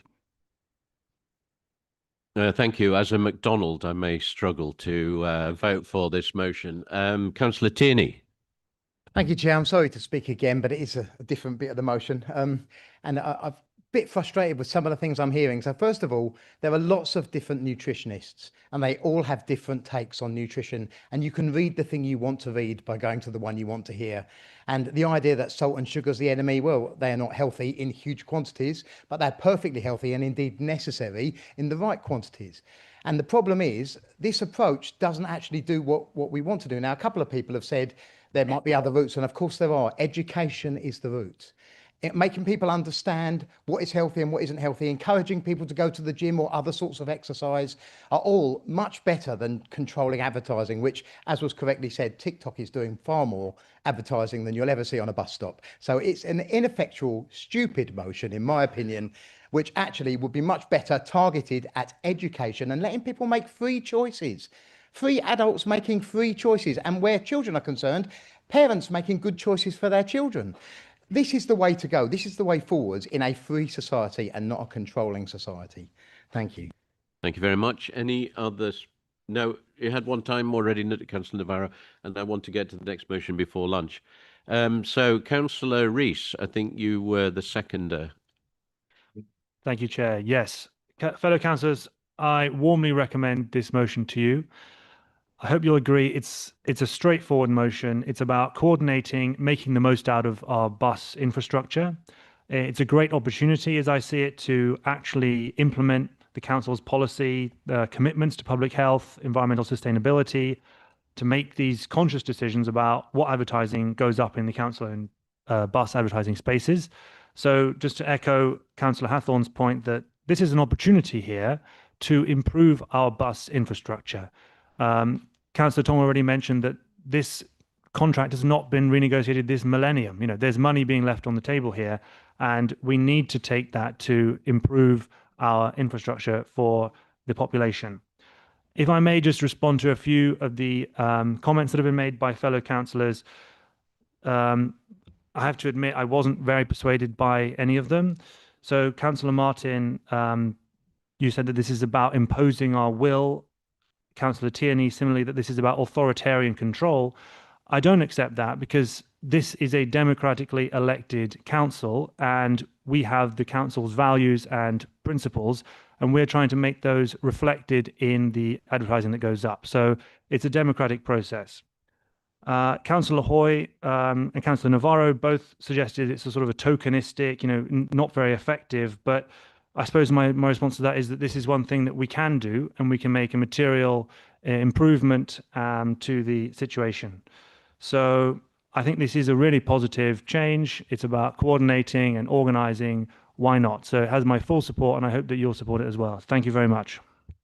Thank you. Councillor Tong, I think you get to sum up. I will sum up. Thank you for everyone's thoughts.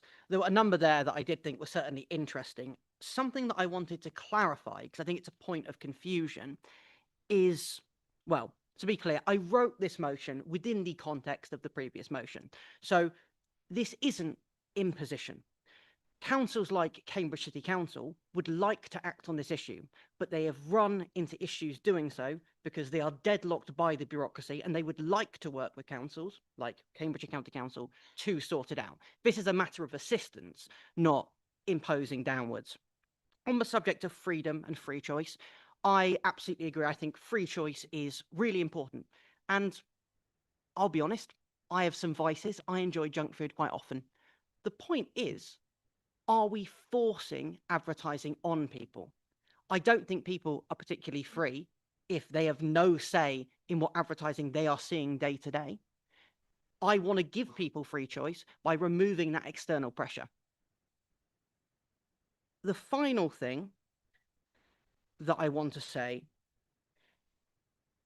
is related to the broader point of trying to make sure we have an environment around our county that people can be proud of. Because this advertising space could do a lot.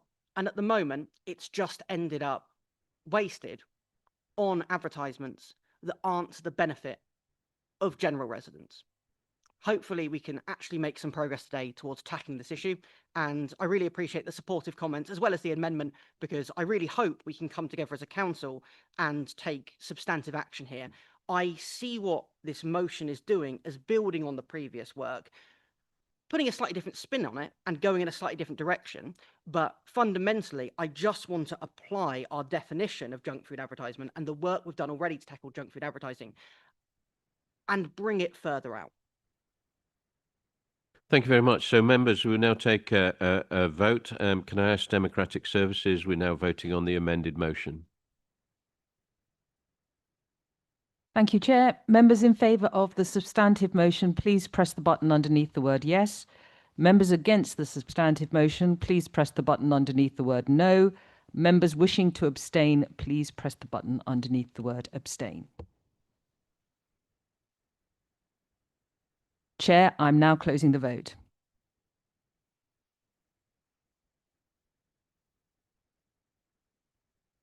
Chair, the result of the vote is 39 votes in favour, 18 against and no abstentions. The substantive motion is therefore carried. Thank you very much. Thank you, members. A good debate on that important topic. So that concludes discussion of the second motion. I'm conscious that we need to break at 12:30. I think we should start the debate on the next motion, which is submitted by Councillor Rory Clark. Before I ask Councillor Clark to move his motion, I understand that you are proposing alterations to the motion, which have been circulated to members and published on the Council's website. So can I just ask the meeting for its consent to those alterations that have been made? Thank you. Can I ask Councillor Clark to move and speak to his altered motion as circulated to members on 15th of December and published on the Council's website? Thank you, Chair. So when I was 8, I started to learn the double bass. Now I'll be the first to admit that I looked a little silly holding a big instrument when I was much shorter than I am now. But it brought great joy to play in so many ensembles. By 11, I was playing the tenor horn and the French horn. In the years since, I've had the joy to play in a number of music groups in Cambridgeshire, including Eversden Brass Band and the Cambridge Holiday Orchestra. Now, not every moment of this has been wholly positive. There are days where practicing feels like a chore. There are stressful rehearsals close to concerts where it feels like there's no possible way that we're going to get everything ready. But the overarching impact of music on my life has been one of joy and happiness. I have made lifelong friendships, music has strengthened my mental health, and I have found safe spaces where I can fully express myself. I've spoken thus far about music, as that's where my arts experience comes from. But this motion seeks to address more than just music. It looks at arts and culture expression as a whole across Cambridgeshire. And I hope that over the course of this debate, we'll be able to hear from others' experiences from different areas of the arts and culture. So why bring this motion? I hope that everyone in this chamber can agree that access to the arts is important. Yet I was somewhat shocked that there was no strategy across this council to ensure that this can happen, both to ensure that people, especially our county's children, have access to the arts, but also to ensure that the cultures of our towns, villages and cities continue to be supported alongside the cultures of the people who call Cambridgeshire home, be that at St Augustine's Choir in my division or the Haddenham Arts Centre in Councillor Hawker Dawson's. Yet access to these opportunities across Cambridgeshire is uneven. Walking to the shops from my house in Castle, I pass poster after poster advertising arts opportunities in Cambridge, but this is very different from some parts of the county. This motion seeks to create a cultural strategy that will seek to improve access across the county and formally build it into the work of this council. Now, at the risk of all giving us all a little bit of collective trauma from the last council, I want to briefly mention LGR. Most of the district councils do already have cultural strategies covering the remit of their councils. As we head into LGR and have to marry up the work of this council and our districts and Peterborough City Council, it'll be much easier to do so if this council has a cultural strategy already that we can work from. And so I think that side of the motion is equally beneficial. And before I end the speech, I'd like to thank Councillor Boulat for working with me to agree an alteration to this motion. It's been really positive to see cross-party work in this council. So I hope this debate can be a positive one, and I hope that you can support the motion to improve access to music, arts and cultural activities across Cambridgeshire. Thank you very much. Councillor Deter, I believe you're seconding. Do you wish to speak now or reserve your right? Reserve my right, please, Chair. Okay, so members, I open the floor to debate on this motion. Councillor Whelan. Thank you, Chair. I want to thank the proposer for bringing this forward at such an important time for our young people, our schools and wider communities. This motion is not simply about protecting a subject on the timetable, it's about protecting opportunity, well-being, creativity, confidence and life chances for children across Cambridgeshire, regardless of background, postcode or family income.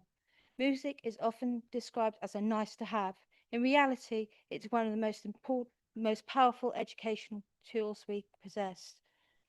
Let us be clear, music education is not isolated from the rest of the curriculum. It strengthens it. In mathematics, children who study music develop a stronger pattern recognition, enhanced memory, and improved spatial reasoning. Rhythm supports fractions. Beat supports timing. Structure in music reinforces structure in thinking. In language and literacy, music develops phonics, pronunciation, vocabulary, listening skills, and confidence in verbal expression. Children who sing, perform, and listen actively become better readers, better speakers, and more confident communicators. In science, music links directly to understanding sound waves, vibration, pitch, energy transfer, and acoustics. In history and geography, music becomes a gateway to understanding cultures, movements, identity, and social change. Music does not compete with academic learning, it amplifies it. Music is one of the most inclusive educational tools we have. For children with SEND, music is the first place where their strengths shine. It supports sensory regulation, communication, routine, and emotional expression. For neurodiverse pupils, it often becomes a bridge to engagement across school life. For children with disadvantaged backgrounds, music may be their first experience of structured achievement outside the classroom. An orchestra, a band, a choir, a performance. These experiences build aspiration, discipline, teamwork and pride. And crucially, when music provision is reduced, it always the most disadvantaged who lose first. Those who can afford private lessons will continue. Those who cannot are simply left behind. This motion is therefore not about just music and arts. It's about fairness, equality, and social mobility. At a time when children and adolescents' mental health pressures are at a record level, we should be invested more in creative education, not cutting back. Music and arts helps regulate emotions, manage anxiety, build confidence, develop identity, and feel that they belong. Joining an orchestra, wind band, brass band is like being part of a worldwide club. For some children, the music room and arts are the only place they feel seen, safe, and valued, and that alone should command our attention. Music also supports teamwork, discipline, leadership, creativity, problem solving, and resilience. These are very skills our local economy, including our tech sector, creative industries, and cultural tourism depend on. Cambridgeshire prides itself on innovation. Innovation does not grow from narrow education. It grows from broad, creative, confident thinkers. This motion rightly recognises access to music and arts must be consistent across the county. It must reach rural and urban communities alike and must not rely on a child's ability to pay. As a council, we have responsibility not simply to deliver statutory minimums, but to champion the conditions where children can truly flourish. This includes strong partnerships with schools and academy trusts and with the Cambridgeshire Music Board, which has already given an astounding service to Cambridgeshire, proper support for music hubs and instrumental tuition, access to ensembles, performances and resources, and a clear strategy commitment to creative education. At this time of financial pressure, it's tempting to see music as expendable, but cutting music does not save money in the long term. It simply increases disengagement, widens inequality, damages well-being, and limits life chances. Investment in music and arts is preventable spending in the best sense. It strengthens education outcomes, mental health, and community cohesion. This motion represents ambition for our children, fairness for our communities, and a belief that education it should not be functional, but inspiring. It transforms lives and Thank you very much, Councillor Thank you. Whelan. Thank you.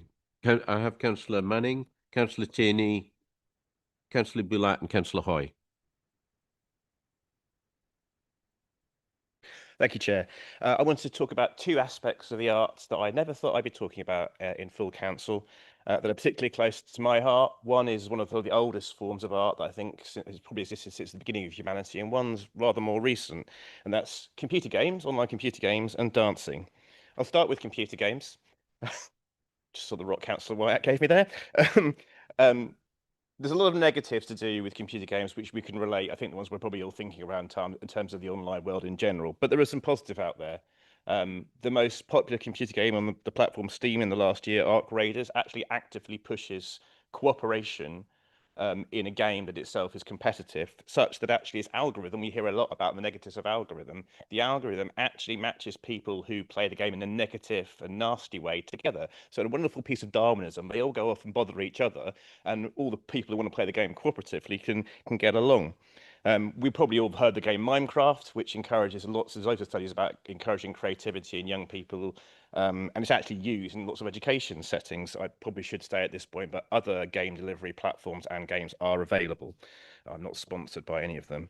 And moving on to dancing, I do a part of the dance called West Coast Swing. I'll talk about that in detail a little bit later, but I won't repeat all the similar evidence that Councillor Whelan said, but there's a number of systemic reviews of the impact of dance on physical and mental health, reduction in symptoms of depression, anxiety and stress. And locally, we've got a wonderful example, world-leading example. In Addenbrooke's Hospital is a programme called Dance for Health that's been running since 2014. Had a study by ARU in 2017, which showed that it wasn't just that the cooperation in this dance program was good for patients. It actually meant they bonded more with their carers, and that itself gave a better outcome for people with all sorts of different conditions. a quote that I wanted to write down was that staff are able to develop more personalised relationships, and that's a very positive thing for outcomes. So the dance I do, West Coast Swing, it's the West Coast of America, came over from the East. If you've seen Strictly, it's referred to as Lindy Hop on there. And loads of other benefits of dance, right? It encourages cooperation, communication. You can talk about issues of consent. You can talk about issues of gender in it in a very safe environment. It's a lead and follow dance. I do both, obviously not at the same time because that would be really confusing.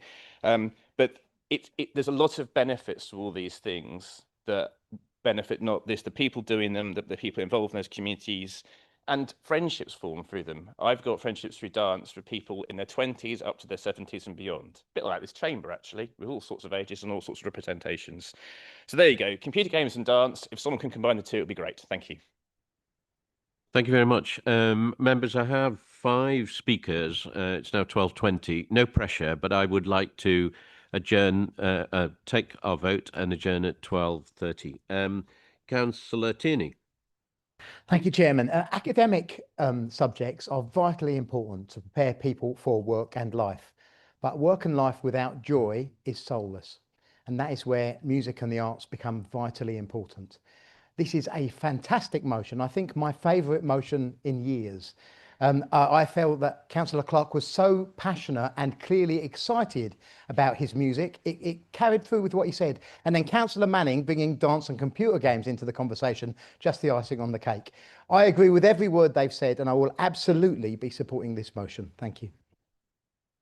Thank you. Councillor Boulat, then Councillor Hoy. Thank you, Chair. I'm afraid I can't speak for 5 minutes, which you'll be pleased about my own personal story or anecdotes, because I have no artistic talent whatsoever, unless you count leaflet design, of course. But I do totally support everyone's opportunity to have access to arts and culture. I would like to thank Councillor Clark for including a couple of the suggestions I have made in his alteration. And you'd be pleased to know that after speaking to him, I withdrew this amendment to have for everyone to have an early Christmas present and shorten the debate today, because I'm sure we can all agree on the main points. I want to mention a couple of things that are important from like a policy point of view in this debate. One is around the role of the combined authority, which I'm really pleased to see that mentioned now in the altered motion. Of course, the combined authority has several strategies in this sense, such as Peterborough becoming City of Culture by 2029, but most importantly, the combined authority also has access to specific funds, such as the Shared Prosperity Fund, to fund music and arts projects. And they've already supported a range of projects, such as a cultural hub at Cambridge Leisure, some market town regeneration projects, supporting some cultural events in Huntingdonshire, for instance, the Fenland Culture Fund, just to name a few. So I think it's really important to work with the mayor and the combined authority in that sense to push forward this culture agenda. In my view as well, the County Council could play a stronger role working with the combined authority to support independent venues, in particular for arts and culture. And there are many good examples of such venues, many of them working with volunteers across the county who are doing great work to facilitate access to arts and culture. The second point I want to welcome from Councillor Clark is including the recognition that there are 3 schools now in Cambridgeshire, Holywell Primary in my local division, Linton Heights Junior School, and Chesterton Community College, who were appointed as lead schools for the Cambridgeshire and Peterborough Lead Music Education Hub. And this is really important for those schools, but also to inspire other schools in the area to do more work on music education. I did notice that the bit where I said it's funded by the Department for Education and how this is part of the wider national plan for music education wasn't included. Nevertheless, I think it's important to recognize the national context on this as well. And I didn't see it personally as political, because I think if we can write letters opposing the family farm tax and things like this, actually welcoming the national plan for music education is not more political than that as a council, but I will leave it at that. And I think also in terms of like what's going on nationally, I think we should definitely ask for more funding for Cambridgeshire in terms of our support for arts, music and culture. And I think in reality, we have, as Councillor Clark said in his opening speech, we do have to recognize that district councils do already do a lot of work on this in this space. We shouldn't duplicate, but we should have that coordination role until LGR, and I recognize that point, does change everything in our area. We have to work in collaboration collaboration with the district councils and not duplicate any strategies they might have in this sense. So I'm happy to support the motion, and I hope it will have support across the council today. Thank you. Thank you very much. I had Councillor Hoy, then Councillor Edge, then Councillor Bowden. Yeah, thank you for this. I think it's a very good motion. I think that this is something I've been quite keen on for a while. So quite a few councils ago, I can't remember the exact date, but I remember we were back in the old Shire Hall at the time. And there was some talk about Cambridgeshire Music coming to Wisbech when obviously Wisbech Castle was transferred by the county.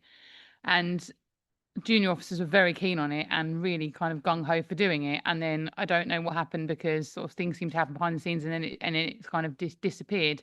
And I feel that's a real shame because what a beacon that would be actually to have Cambridgeshire Music in one of the most deprived areas in our county. It would have been absolutely amazing. And so I really hope this new strategy gives us an opportunity actually to revisit that idea, because I just think this is so important in so many ways. So one thing we're really keen, not to try and kind of labour a point about Wisbech, but the town council are really keen on putting on events throughout the year where we have a lot of music and we have a lot of arts activities. And the reason we're so keen on it is because I just think they're so important to people. When everyone's there, they're just having a good time. It doesn't matter where they're from. It doesn't matter their income levels. It just doesn't matter. They're there enjoying the day together as a community. And I just think that's worth its weight in gold, personally. I do think the income disparity is massive. I think if you want to be involved in music or a musician, you can only do it if you're wealthy, and that's a real great shame. You know, who can afford £45 a week for a music lesson? That's the cost of a week shopping to a lot of people, and that's the reality. People are in those areas just can never dare to dream, really. They're never going to be in an orchestra. They're never going to be playing in a concert. And that's a real shame because there are so many talented people that are missing out on so many opportunities. So anything we can do to enhance that, I fully support. Thank you. Thank you very much. I have Councillor Edge, Councillor Bowden, then Councillor Mary Homan. Thank you. As a strong supporter of music and the wider arts, I welcome any work the council can engage in to improve opportunities all members of our community have to become involved. From my decades experience in choral singing, engagement in the arts builds confidence, helps mental health as you switch off from the pressures of the wider world, and gives you the opportunity to engage with others through fun and rewarding activity. Changes to our education system over the past 15 years have sidelined the arts, both through curriculum reforms and wider enrichment opportunities. This having a knock-on effect to a reduction in engagement in the wider arts. As a former design and technology teacher, I certainly experienced the negative impacts the downplaying of arts in our curriculum had. Seeing too many children missing out in one of the most important subjects in my mind in today's world in developing and embracing skills and creativity and innovation. That said, our schools are not the only place to nurture the arts and should not be seen as the main solution to wider involvement. The Music Hub are already doing good work, but there is certainly more we can do beyond just music. The arts is not just about performance, it also represents our diverse and evolving culture. On that basis, if this motion passes, as the council looks to develop a cultural and arts strategy, I would like to encourage the breadth in diversity seen across our county to be fully represented. I would also ask that that strategy to consider wider opportunities for arts groups to perform and promote themselves in public spaces. Doing so will expose all age groups to opportunities for groups they may wish to become part of. I would similarly encourage exposure of opportunities for children in other non-school-based environments where they may feel more comfortable participating. Thank you, Councillors Clark and Dieter, for bringing this motion. It has my support. Thank you. I have Councillor Bowden and Mary Homan. Can I just check with members, because I would like to conclude this debate, but it will mean we go to about 12:35. Members, okay? Okay. Councillor Bowden, thank you. Thank you very much indeed, Chair. I will be supporting this motion, even though I have two big reservations about it, which I will come to later in my speech. As far as I'm concerned, access to the arts is a fundamental part of working towards promoting a society's culture. And children's access to music education is particularly important. And I'm well aware that music does form part of the national curriculum up to Key Stage 3, but we know that what there is in theory and what there is in practice are two very different things indeed, and it is extremely patchy. Music can be enriching of children's lives, sometimes to a fundamental level. And it's shocking to me that so many young people, in fact, it's most young people now, can't even read music. They've never been taught. And taught music and the arts are increasingly accessible only to the children of the rich or to the privately educated. And that is both a shame and shameful. So the first of my two reservations, Chair, was when I read the sentence, "Council believes that every child in Cambridgeshire, regardless of their background or where they live, should have the opportunity to engage with music and the arts." We've said that before, and it's so far from the truth in Cambridgeshire. I would welcome the leader of the council in particular, who I know has some personal interest in these matters. I'd encourage her to ensure that that sentence actually comes into reality, because it's easy to pass a motion saying that regardless of where they live or what their background is, children should have access to music and the arts. Easy to say it, something has to be done to change it. And the fact that we are saying we have now in front of us a motion very similar to ones which we've had in the past, which have never actually been implemented, makes me very dubious about whether this motion will actually make any difference. But I'll vote for it nevertheless, because I think it is so important. I'm sorry to say that the County Council has consistently failed children, especially in the north of the county. There is much greater access and opportunity to those in the south of the county, for those in the south of the county, than there is in the north of the county. And I have to say, members will be aware, I'm no fan of the increasingly botched attempts by central government to have local government reorganisation. But one of the good things, one of the silver linings to the cloud of local government reorganisation is that for music education, as well as for highways, it will no longer be the case that those of us in the north of the county will be controlled by those in the south. Thank you, Chair. Very much, Councillor de Mary Homan, and then Councillor Rees, Martin and Tong, and then no more speakers, please. So go to the seconder and the mover. Thank you, Chair. I don't think I really need to extol the benefits of this proposed motion and the impact of music on young people too much. So I just wanted to reflect on some engagements I've been on recently, particularly around youth work that the County Council does or supports. Music needs to be accessible for all. I think, as Councillor Bowden's just highlighted, it's often left to those with the resources to access it. But what we are seeing through some of our youth work projects is that those at the other end of the wealth scale are also accessing it. It's now about broadening it and making sure that every child can access. So thank you to Councillor Clark for bringing this forward. Try not to say too much, but at the Cambridgeshire Youth Work Conference this year, we had a keynote speech from a charity called Noise Solution. So this is a charity that takes young people, vulnerable young people, and teaches them electronic music production. So I hope that we all note the value of electronic music as well as our traditional instrumental music. There's three things I want to pick out from this. So an independent analysis of this charity has showed that for every £1 invested, they're generating £12.54 or £12.54 in benefits. We've seen students going from unauthorised absence rates from 40% down to 10%. And across the board, we're seeing more educational engagement off the back of schemes like this. I think we are all aware that education is failing many of our children. Mental health issues are constantly on the rise.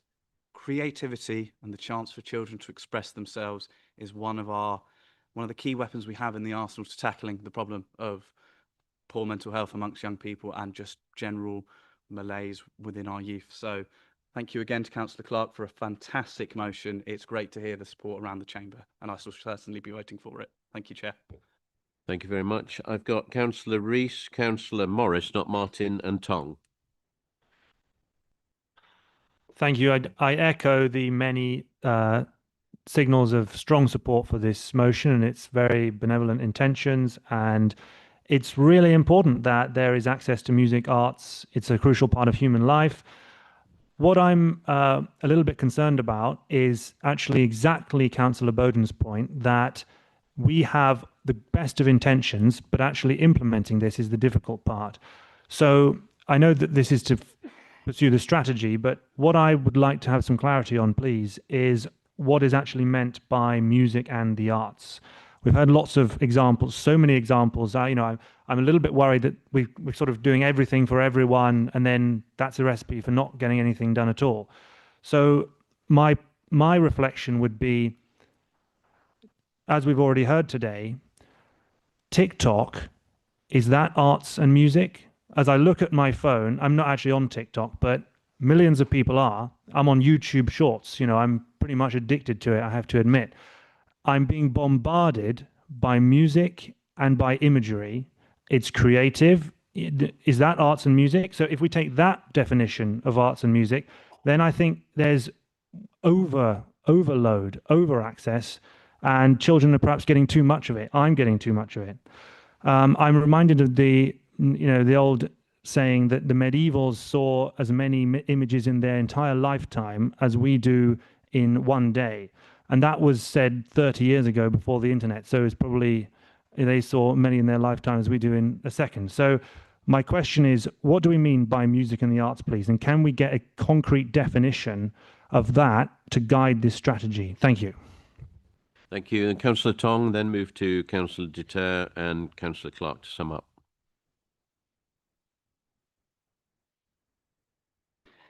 Amazing. I will briefly add my own comments.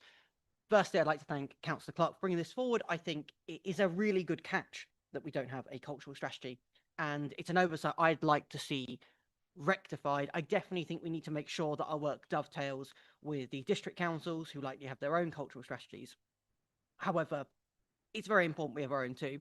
I definitely agree with Councillor Rees that there's propensity for scope creep, where without being specific enough, this ends up getting kicked into the long grass because we've got no specific vision. However, I do think this motion provides a really good starting point, albeit one we definitely need to build from going forward. Cambridge and Cambridgeshire have had so many iconic cultural figures come from our area or grow up here or be educated here. I'm particularly a fan of John Milton.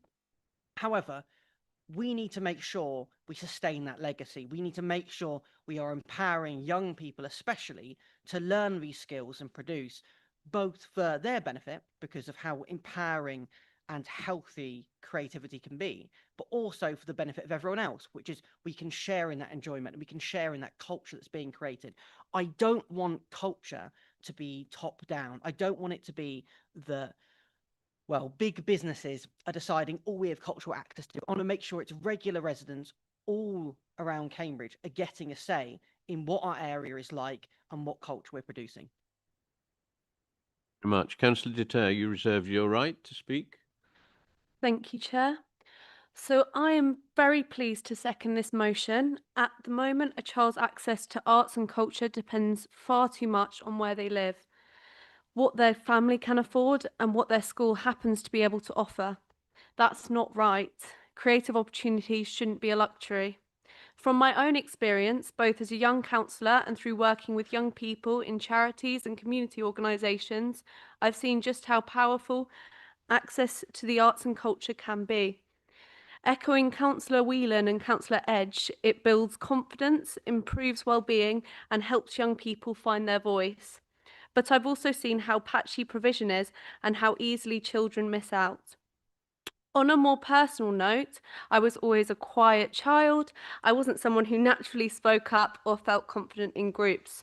But through drama classes and dance classes, I found a space where I could express myself. Those experiences helped me build confidence, discipline, and self-belief, and they've stayed with me into adulthood.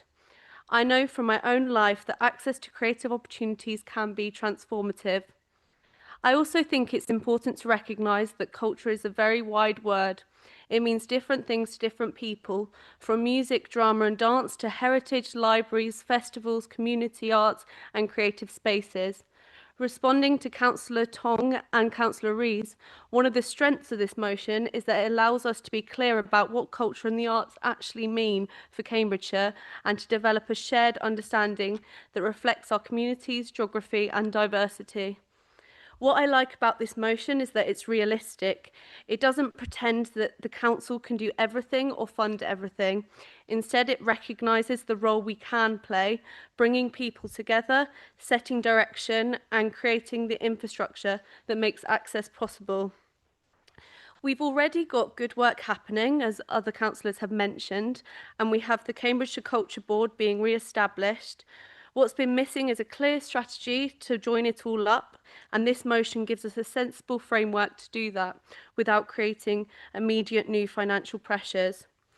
It's practical, focused and forward-thinking, and most importantly, it puts children and young people first. I strongly encourage members to support the motion. Thank you very much. And Councillor Clark, would you like to sum up, please? Thank you, Chair. So to go through what some of the contributions. So thank you to Councillor Whelan. The contributions you brought, particularly the focus on SEND, are fantastic. And I really hope that through this motion, we can really focus on that as we implement it. To Councillor Manning, that was a mix-up that I would never have expected in a council meeting. And I'm still surprised, even though you told me it was coming. But thank you for highlighting quite how diverse we can make the arts and culture. And I hope that speaks to Councillor Rees and Councillor Tong, that the arts is not one prescriptive thing. It's not just an orchestra and it's not just a TikTok video, but actually it's a way to express ourselves and it's a way to be open and to explore our cultures. And for some people, that will be a dance on TikTok. For some people, that will be Councillor Manning in his West Coast Swing group. It is broad and it is varied, and that's the beauty of the arts. And that's where bringing a strategy together helps the county council be able to implement that. Councillor Tierney, thank you for your praise. I don't know if I should be honoured or concerned, but I'm glad for your support. Councillor Boulat, thank you for your support and for your work on the motion, and particularly thank you for highlighting the role of the combined authority and the schools in our county. Councillor Hoy, thank you for bringing the joy that music brings, and thank you for raising the importance of access. I hope that through this strategy we can ensure that the access is more equitable across our county, and particularly for those in the north of the county where provision is lower, we can increase that. And I say the same to Councillor Bowden. I hope that we can increase access in Fenland. To Councillor Edge, you talked about how not everything should come from the curriculum and from schools, and I agree. I think the importance of this strategy being county-wide and not just for schools is that we have a strategy that accesses every point of our county, be that our people in care, our young people in care, or our care homes. I think of my late grandfather. He would sit in his care home and do his painting and his art that he'd done his whole life, and it brought him great joy, even at a point where his memory was long gone. Councillor Demery Homan, the equity of access and the importance of mental health is really important. So thank you, and that is something that we really seek to tackle in this motion. So I think I've covered everyone there, and I apologise if I've missed everyone. But what I would say to sum up is I would encourage members that if we do pass this motion, to work with myself and Councillor Deter to implement this. We've all got different areas of experience and have different knowledge of the parts of the county. And I think if we can work together to implement this strategy in a way that benefits everyone, then that could be a really positive outcome of this motion. Thank you. Thank you very much, Councillor Clark. So if I understood or heard the contributions, I don't see there's broadly a consensus. If anybody disagrees with the consensus, in other words, need to take a vote, would you raise your hand now? Okay, one. So Democratic Services, could we move to electronic vote, please?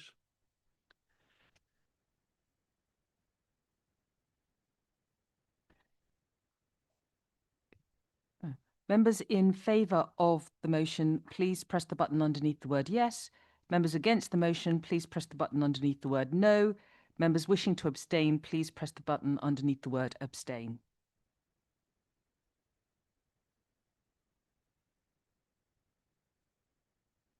Chair, I'm now closing the vote.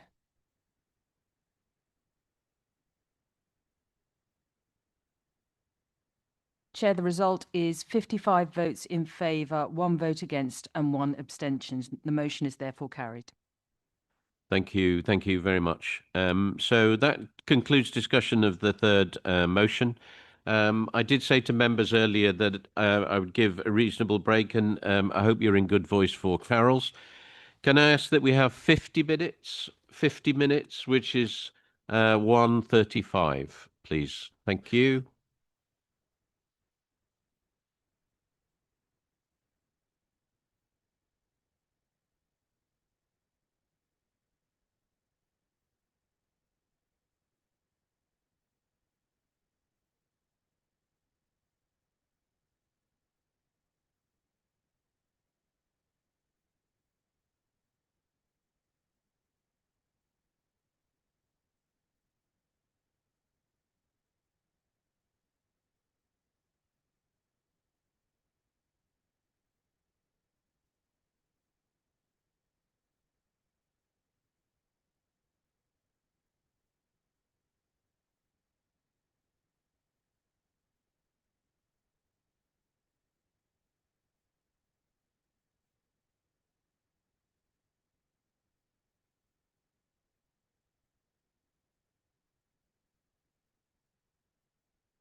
Members, welcome back. Welcome back to our afternoon session.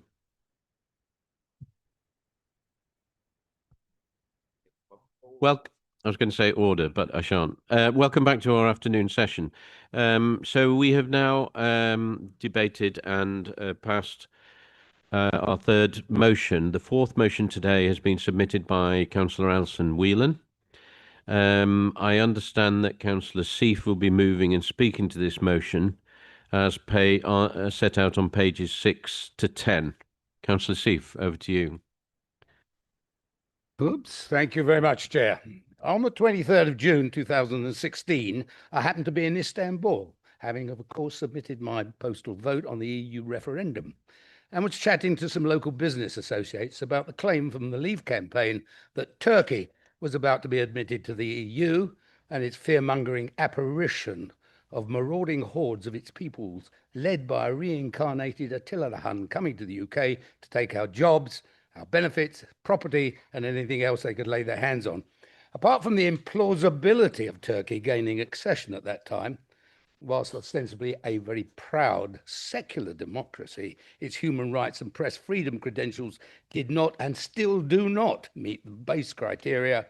We wondered why, other than family connections, any Turk with any qualifications, skills and sense would want to take their chances in cold and grey England.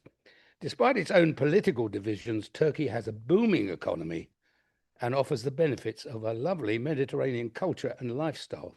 And perhaps more importantly, why any English person with any sense would believe such a claim.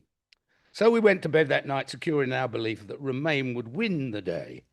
My Turkish friends were even more surprised in the following morning than I was, but it wasn't them that had to live with the consequences. Now, that preposterous lie was the most egregious of the many perpetrated on the electorate by the Leave campaign, in what was even at a time a demonstrably false prospectus. But this motion is not about reigniting the passions that divided our country, family and friends. Remainers have got over it, to the extent for the past 6 years, both the Labour Party, and I'm almost the same to say my own party up until very recently, have been too timid to raise the subject with voters. In the meantime, Brexit has been under the microscope by academic and political research bodies from the day it was implemented, and as set out in the first section of the motion, we now know the detrimental outcomes from that fateful decision. If you've got any doubts on the assessments, just think back a few weeks to the announcements by Merck and AstraZeneca and last week GSK to relocate proposed multi-million-pound investments to the USA. This, they say, is not a hospitable environment in which to make investments. The government, and according to reliable polling, 72% of the electorate acknowledges the problem and wishes to improve relationships with our European neighbours, whilst Lib Dems, and you'll have to wait while I turn over the page. Sorry. Duck. Parliament, until last week, succeeded in promoting a bill that calls for joining the EU's customs union, a first step towards rejoining the single market. The potential benefits to our economy that rejoining the single market would bring out and are set out in the second section of this motion. The question then is, what can we usefully do as a county council to help bring this about? Aside from the usual letter to the Prime Minister and other ministers, per the motion, I'm calling for the council to commission independent research on the impacts of not being in the single market on Cambridgeshire businesses, prepare an action plan that defines how local businesses can best take advantage of improving relationships, implementing a monitoring process, and form links at officer levels across equivalent councils. Remember that under LGR, the new unitaries will have responsibilities for economic development and inward investment that perhaps bizarrely currently fall under the remit of district councils. Brexit has compounded uncertainty in an increasingly uncertain and unstable world.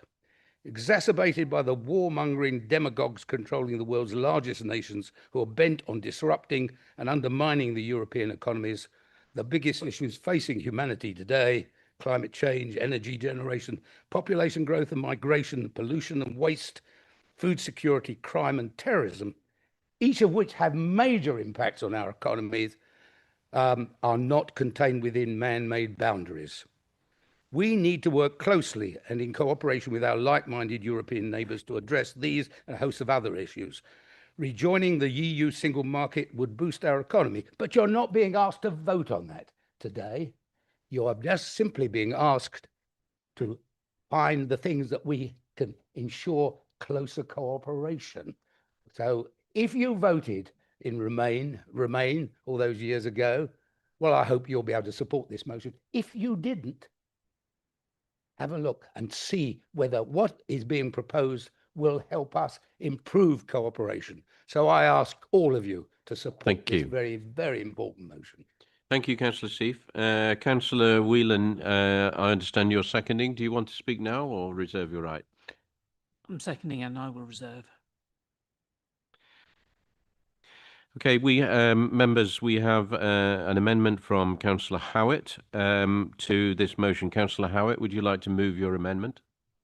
Thank you. It's a long resolution, and I'm sure some are going to argue that Cambridgeshire County Council shouldn't be making recommendations about the European Union, but the monitoring officer has accepted the resolution, and I pay credit to the drafters who clearly sought to base the resolution on the impact on Cambridgeshire, its businesses and citizens. However, my amendment refers to two key flaws in the resolution. First, the text seeks to praise the Lib Dem party in supporting the action of its MPs, and it takes a poke at Labour, again by name, on the issue. I say to Lib Dems what I say to all groups on this council: let's not indulge in these partisan practices. If Lib Dem councils put resolutions praising Lib Dem MPs, Labour councils, Labour MPs, Tory council, Tory MPs, it's just game playing. It detracts from the actual content of the resolution and in the issues involved. This council can and should be better than that. So I simply replace the party names with the politically neutral, I quote, "this council notes." I hope, although the Lib Dems in advance of today have not accepted that change, I hope this debate will persuade them to do so. The last change within the amendment is a separate argument. I support the sentiment in the resolution and I would like to vote for it, but I cannot do so without recognition of the democratic dimension. We can't wish away the referendum result as much as I'd like to. We have to show leadership, as this resolution seeks to do, but equally we have to take people with us. When I spoke with the Lib Dem group, their answer was, well, this is not about rejoining the European Union, it's about the customs union and the single market. But I respectfully say that parties which formed a majority at the last general election did not include those proposals in their manifestos. Indeed, they ruled them out. So put the case, fine, but acknowledge that it would require public support in order to be able to do so. I don't think politicians can do that on our own. I think public opinion will be more important in driving a changed view to Europe. My own children are so angry that they believe Brexit has taken their future away from them. And as they and their generation become the majority, I think public opinion will change. And although the Lib Dems chose not to include it in this resolution, I want to make clear that I ideally hope for that change, not in these 5 years, but within my lifetime, and that Britain will indeed rejoin the European Union. Please support this amendment. Thank you, Councillor Howitt. You have a seconder? Councillor Maschini, do you want to speak now to the amendment or reserve? I'll speak a bit later if that's okay. So, members, can we have speakers to the amendment, please? Any speakers to the amendment? Councillor Fane. Thank you, Chair.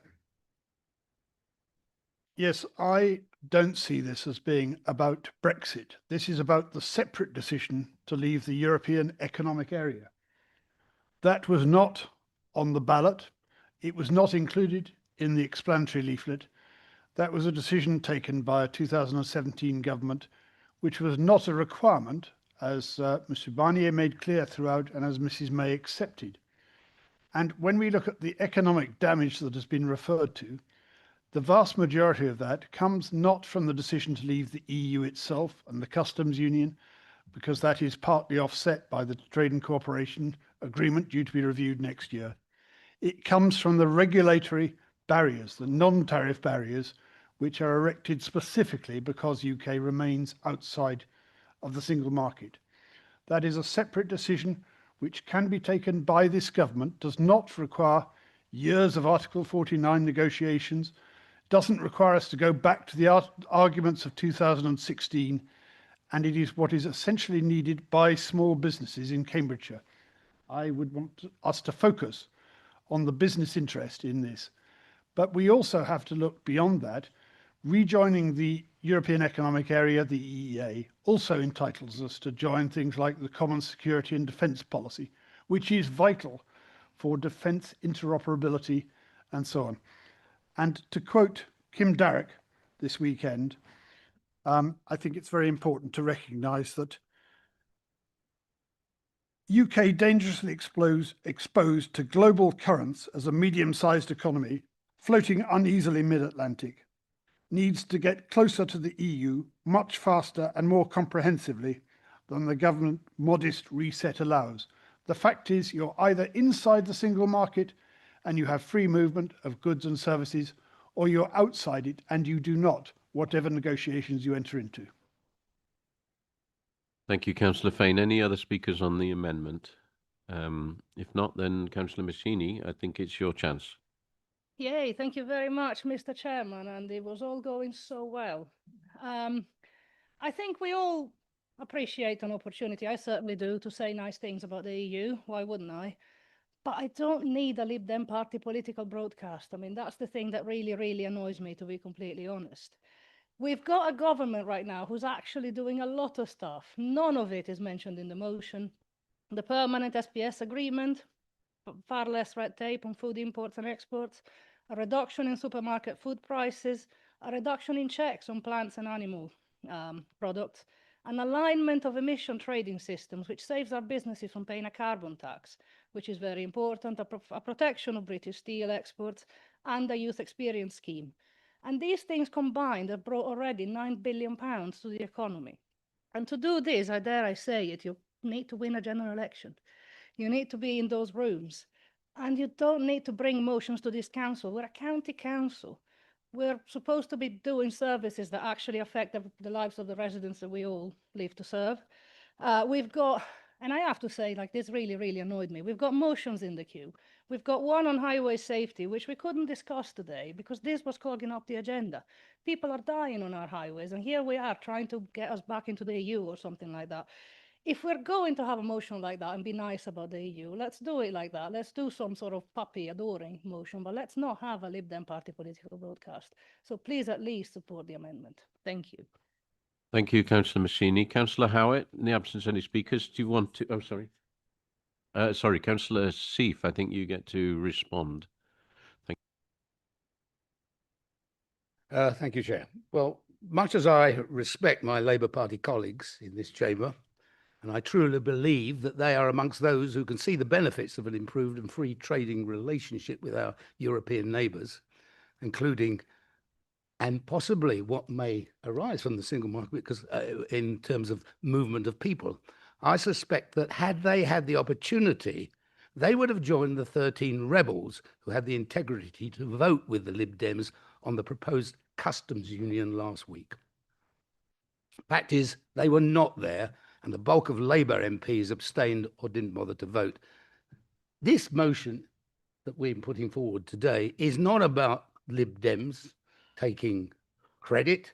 It's not a Lib Dem political motion. This is about practical business, which will improve the economy of Cambridgeshire and those of our residents. Councillor Massini says that we should be thinking about our residents. We are thinking about our residents. To have said in the amendment that the bill last week was a parliamentary initiative, implying that the government had promoted the bill, or even that there had been some consensus among MPs, would be stretching the meaning of words in a way more associated with that of Humpty Dumpty. Here's the irony on that one. Our Prime Minister, he who, when Shadow Foreign Secretary, propounded a policy on Brexit in the 2019 general election so incomprehensible that Labour Party candidates were unable to explain it, rejected this initiative whilst in recent days, and here's the irony, the current Foreign Secretary praised it. And they praised, wait for it, Turkey, because Turkey is in such a customs union arrangement with the EU and has boosted its own economy. I think that the addition of the phrase subject to the referendum of the electorate is implicit, although we didn't ask for that. And although this time I hope that if a customs union does come about and the government of the day does negotiate a deal, that is what they will recommend to the voters and not then sit on the fence. Essentially, Sir Keir Starmer's policy back in 2019. As you know from the JA, we are indeed and have been and will continue to be very happy to work alongside Labour politicians in this chamber. But on this occasion, we cannot let the National Labour Party take any credit for this measure last week on the customs union, and I therefore cannot accept the amendments that have been proposed. Councillor Steve, thank you. So, members, I think I would like to move to a vote on the amendment so we can debate the main motion subsequently. Democratic Services, can you please start the vote? Members in favour of the amendment, please press the button underneath the word yes. Members against the amendment, please press the button underneath the word no. And members wishing to abstain, please press the button underneath the word abstain.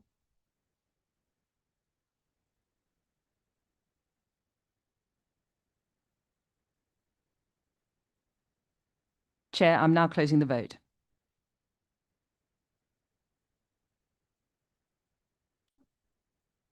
Chair, the result of the vote is 14 votes in favour, 41 against and 2 abstentions. The amendment is therefore lost. Thank you. So, members, now we return to the debate of the main motion. Could I have speakers who wish to make inputs to the main motion, please? Councillor Tierney, first out of the blocks. Hey, first, great.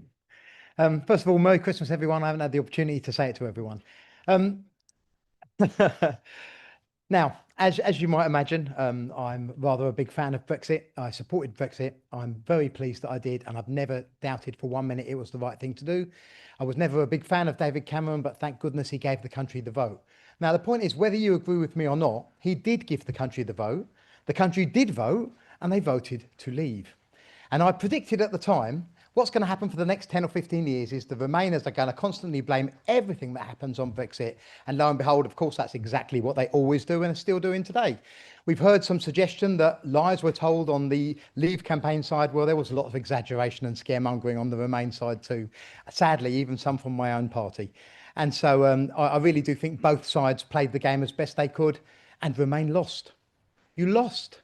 That's all there is to it. I'm sorry. So all these attempts to revitalise, and let's be honest about what this motion's really about. It's the National Labour Party pushing their councils that are controlled by Lib Dem, sorry, the National Lib Dem Party. Sorry, not Labour. The National Lib Dem Party pushing their Lib Dem councils to push this kind of pro-Brexit, pro-Remain, let's get back in the EU argument. And that's what this is really about, if we're being honest.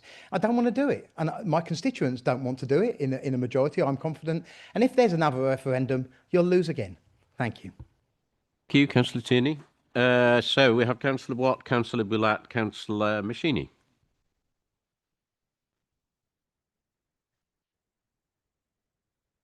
Thank you, Chair.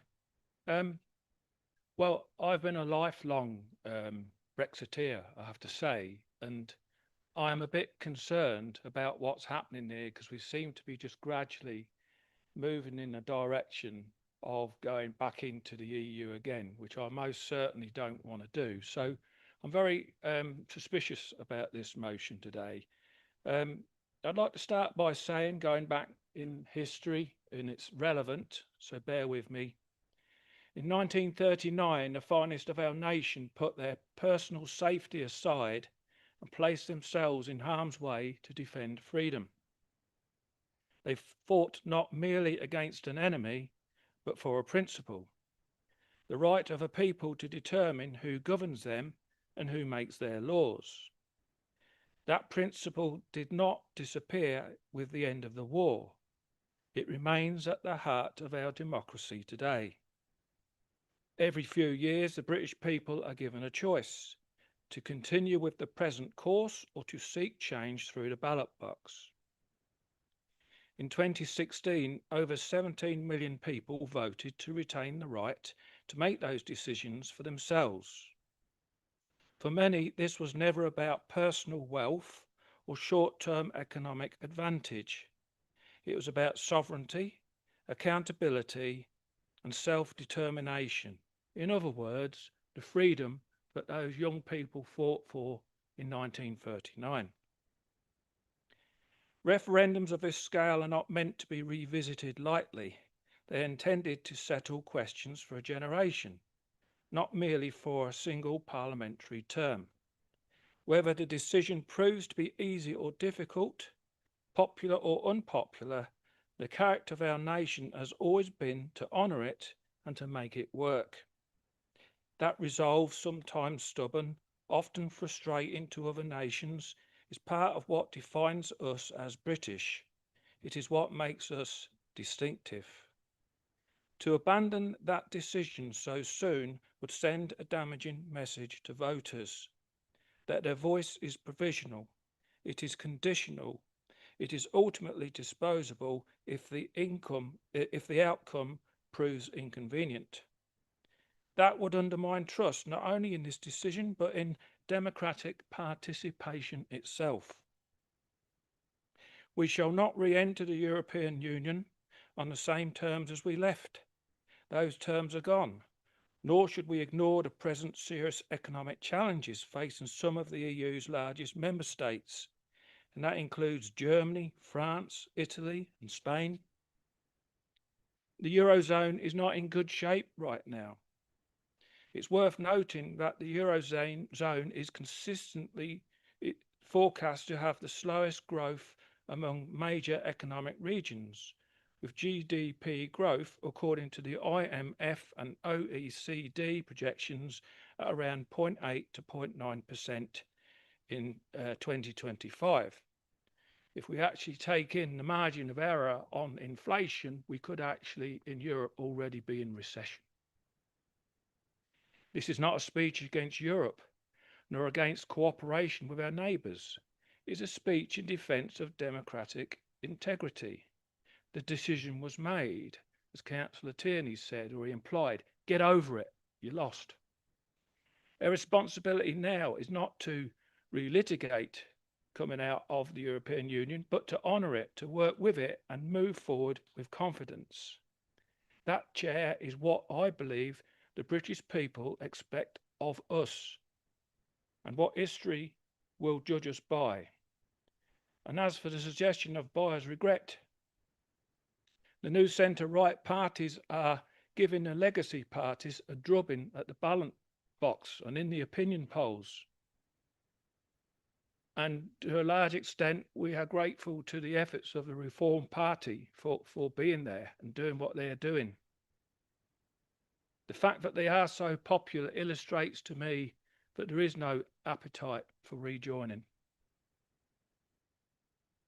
As I said earlier, my major concern is that people are trying to undo a decision which we democratically voted for. Therefore, I am strongly against any motion that moves us back closer to Europe. Thank you, Chair. Thank you very much. I have Councillor Bulat, Councillor Machini. Thank you, Chair. I mean, I sometimes feel in this council I'm in Westminster or even worse in the European Parliament, but there we go, another interesting motion. I think my main issue is that we're having a symbolic motion actually praising a symbolic bill. So in case people don't follow too much, what is the likelihood of a bill actually changing government policy?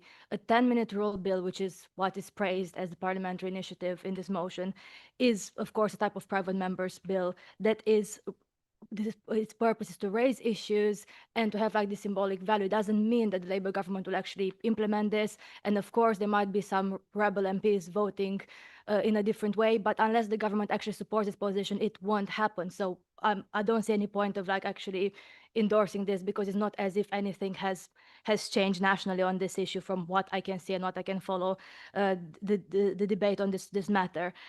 So for me, I have to ask on every single motion, what is the point of actually, will me voting for or against this make any difference whatsoever in the national debate or locally? And I don't think it will, regardless of, you know, the political or non-political points or how many leaflets this passing this motion will create in the Lib Dem focus leaflets. I don't think me having a vote for or against this motion will actually make any tangible difference whatsoever in the government's positioning on this issue. And I want to say as well, like as a broader point, which is linked specifically with the recommendation around the chief executive, if we're actually saying that it's okay, for example, to say for the chief executive to send a letter in support of a Lib Dem parliamentary initiative and the wider customs union issue, which is a political positioning, then we shouldn't perhaps say that perhaps on other amendments it is politicizing the role of the chief executive to endorse other perhaps positions if they come from a Labour government or indeed any other government in the future or in the past.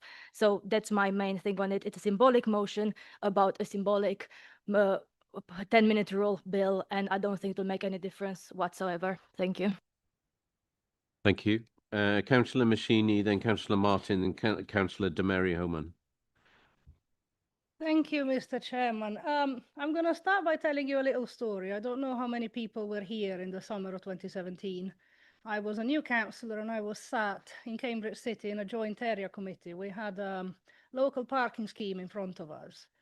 And the residents, who were very supportive of that scheme and wanted it, found themselves not liking the colour of the signs that would go up to enforce that parking scheme. And in support of their desire not to have those signs of that colour, they cited a European directive that apparently gave them some support in that. I can't really remember.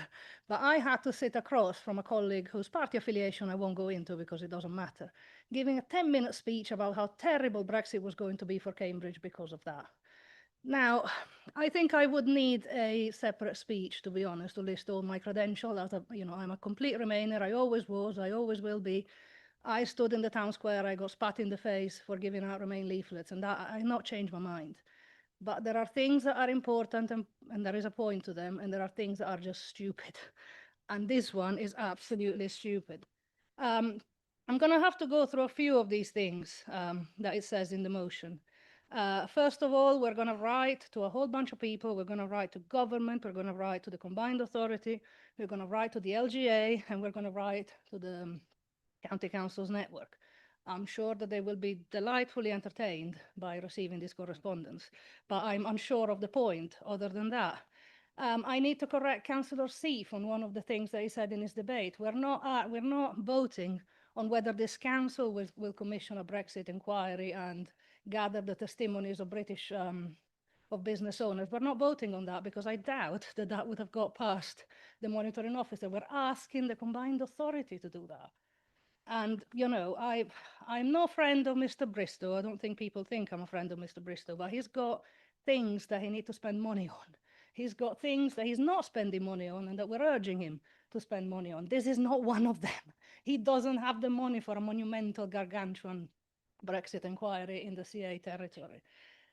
We're going to use our comms channels to say nice things about the EU. Please be my guests. You don't need a motion to do that. We're going to seek to build a coalition, which I don't even know what the hell it means. We're going to express support, call for negotiations, and formally affirm, please give me a break. I mean, seriously, we've got our chief EU negotiator, Nick Thomas-Symonds. He has a seat at the cabinet. And, he's got things that he's achieving, as I said in my previous speech. And when he wants backseat driving from Lib Dem county councillors, I'm sure he will ask for it. Mr. Chairman, maybe most of the people in this chamber, maybe they've forgotten those Lib Dem leaflets from 2015. Time for a real referendum in Europe. Well, I haven't forgotten it. Thank you. Thank you very much. Councillor Martin, then Councillor de Mary Homan. Thank you very much, Chair. And I find myself agreeing with Councillor Maschini, but for different reasons, because I wasn't a Remainer.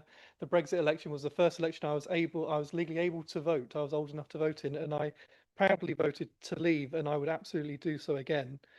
But I find it quite ironic that the Liberal Democrat group are bringing this to us today, considering that last month they brought forward a motion for better representation, for a better voting system. This was one of the biggest electoral votes that happened, and overwhelmingly, more people absolutely voted to leave than they did to remain.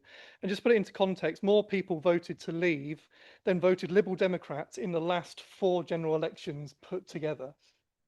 But they're looking to overturn it at a whim, Chair. It's not the right thing to do. But I could absolutely stand up here and give some examples, as other people have, of why I think we shouldn't rejoin the European Union or the single market. But what I will do, Chair, is read out from a report from Mario Draghi, the former PM for Italy and the former head of the European Central Bank, who in 2014 wrote a report on the future of European competitiveness. And I think this is a true reflection of what the European Union is at the moment. So Europe is the weakest performing major economic bloc. We talked earlier, we had a questioner talking about the cost of living. The EU electricity prices are 2 to 3 times higher than those in China and the US. That is because of structural issues within the European Union. We talk about businesses. Only 4 of the world's top 50 tech companies are European. The majority of them are coming from the US and China. There has been no EU company valued over 100 billion euros that has been created from scratch within the last 50 years. So when we're being told that we're doing this for business, it's factually incorrect. Businesses are doing better elsewhere than they are in the European Union. And then on top of that, the report goes on to say that Europe requires an additional 750 to 800 billion euros of investment every single year. Are we going to pay into that? If we rejoin the single market, we're going to be expected to pay into that because we're going to give up our sovereignty, we're going to have laws enforced upon us, and we're going to have to pay into a system. It's absolutely true. So Chair, well, I will leave with one final remark. Well, one final remark on the EU, and then I will mention some colleagues in the room. So one of the quotes in the report says, "As a single market is incomplete and dysfunctional." I don't think that our country wants to be part of anything that is incomplete and dysfunctional. And to Councillor Watt's comments about thanking Reform for what they're doing on this topic, so far I haven't heard anyone from Reform, so I'm really looking forward to hearing what they're going to say on this motion, because this is something that they've campaigned on tirelessly for years, but so far they've been silent. So I'm really looking forward to hearing what they're going to say for the rest of the meeting. Thank you very much, Chair. Thank you very much. Councillor Demery Homan, Councillor Black and Councillor Malinowski. Thank you, Chair. There's something I feel quite strongly about, and for me to stand up probably says that. Steve, apologies, but Councillor Teeney's comments have riled me up somewhat. This is a game. That is what it is to us, is it? The state of our nation is a game. And to be honest, I've always understood that when you play a game, there's usually a season after that comes where you get to go again. We get to regroup and come back and compete once more. So I'm not quite sure about that. And just to go back to our discussion on advertising, I suppose the manipulation of companies like Cambridge Analytica is fair game, isn't it, within this game? Anywho, look, the main reason that I will support this motion, and the EU is by no means perfect, but the question is, are we a stronger nation in it or outside of it, particularly with that ability to influence?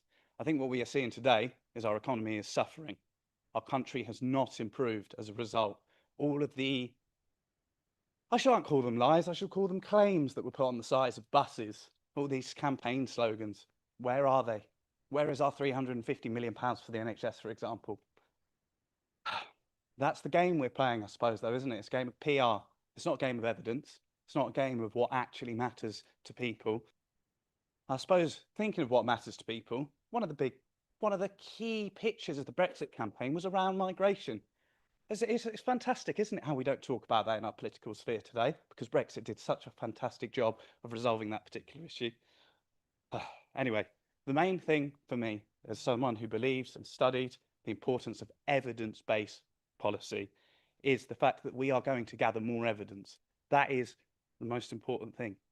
For us as a county council and for all the authorities within the CPCA, it's we have an opportunity to look at the real impact of Brexit and gather evidence to submit for future considerations. Yeah, I think I will probably leave it there. Thank you, Chair. Thank you very much. Councillor. Point of personal explanation, if that's okay. I think that the previous councillor was misrepresenting my use of the term game. It's a fairly common phrase. It means play the system, if you like, use the system that's within power. He's doing exactly the same right now. Thank you. Thank you for that clarification. Right, Councillor Black, Councillor Malinowski, Councillor Hathorn. Thank you very much, Chair. Well, it's a contentious issue, isn't it?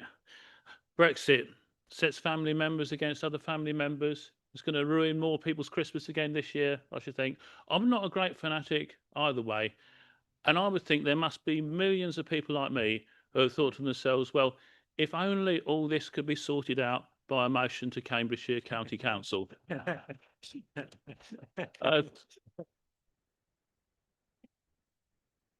And it's a worthy motion. I mean, I'm reminded of a clergyman who preached very impressive sermons, albeit a little long, and a parishioner told him that his sermons were like the peace and mercy of the Lord. And I think this motion's are rather like the peace and especially the mercy of the Lord. For his peace passeth all understanding, and his mercy endureth forever.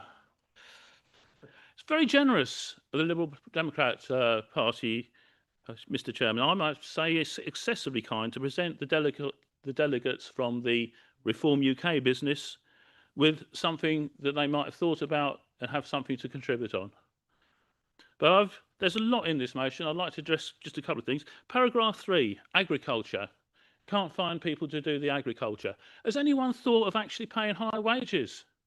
And that was one of the reasons why some people voted for Brexit, to reduce the supply of labour and therefore get higher wages. It just hasn't come through at all, has it? The same with carers. Paragraph 5, we can't get enough carers, but the right-wing parties here have no intention of ever increasing working people's wages. And from the Tory party, or indeed from the continuity Tories of Reform, you will never see anything done to reduce the supply of labour in agriculture or carers, with the result of people getting higher wages.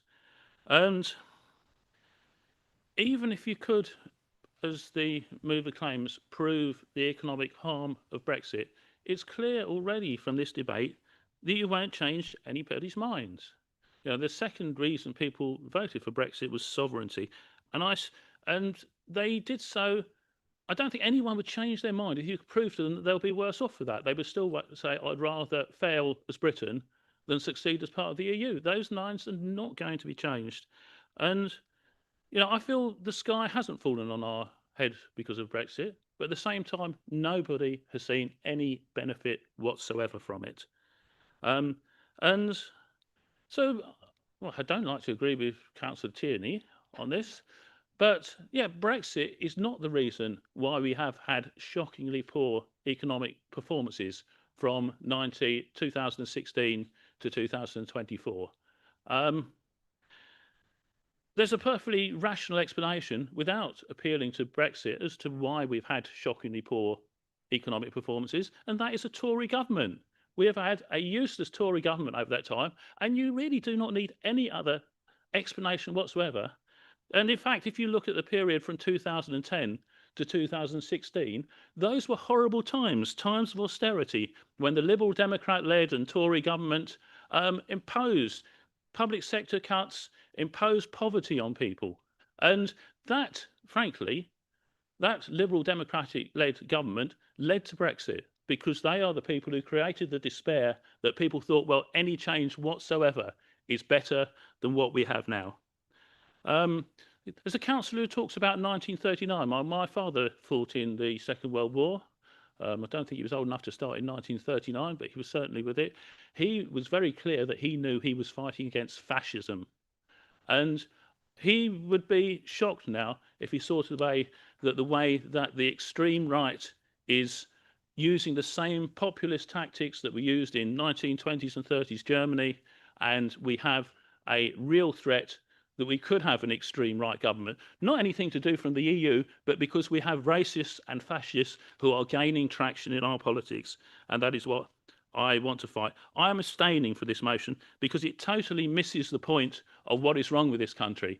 What we need to get away from is away from the right-wing policies, particularly the economic policies, dictated by the bankers and the wealthy. Those are the policies that have been the problem in Britain for the last few years. Thank you, Chair. Thank you very much, Councillor Black. So Councillor Malinowski, Councillor Hathorn and Councillor Tong. Thank you, Chair. I think Brexit and its aftermath have been an unmitigated disaster for this country. It doesn't matter who voted for what in 2016 anymore. It is a fact that nobody, not a single person born in this millennium, got a say. So I'm sorry, Councillor Martin, Councillor Tierney and Councillor Watt. To many of our residents across the county, your arguments about a 10-year-old referendum are all just going to feel a little bit stale and a little bit out of date today. Let's think about the big issues that we tackle in this day. From sewage sweeping into our rivers and chalk streams as a result of regulatory failures, to desperate asylum seekers forced onto dinghies in the Channel as legal routes close and international agreements to do with migration are now scrapped. From isolating our country's voice in the fight against Russian aggression and malinfluence on our politics, weakening our national security, to stalling growth and a cost of living crisis resulting from increased import costs and challenges to businesses as raised by this motion. The farming sector, meanwhile, has been devastated, and that is to say nothing of the impact on young people who have lost opportunities as a result of everything we've seen since 2016. Councillor Black, speaking before me, is right about one thing, and that is that we have been in a race to the bottom on wages and welfare since then. It's sad, but if it has nothing to do with Brexit, why isn't his party in government fixing it? Many feel that the government is not doing enough to help right now, and people are looking to the extremes for answers because the government is failing to get a grip. We here in this chamber are elected councillors. Our residents look to us for answers to local problems. As the motion highlights, a number of those local problems stem from issues to do with Brexit, especially for small businesses battling with rate increases, national insurance rises, and VAT levels that are preventing ordinary people from going out and spending money on our high streets and in our restaurants and entertainment sector. The government has done nothing of the sort to fix any of this, especially with the recent budget that leaves small businesses squeezed to the breaking point. So let us resolve to acknowledge these issues and their local impacts on Cambridgeshire, not be afraid to call a spade a spade. Brexit broke it, and we as a council should absolutely call that out so that we can work to fill the gaps left by successive governments that have led to all of these major issues and challenges in our society. For that reason, I support this motion and I hope it passes. Thank you very much. We now have Councillor Hathorn, Councillor Tong, Councillor Clark.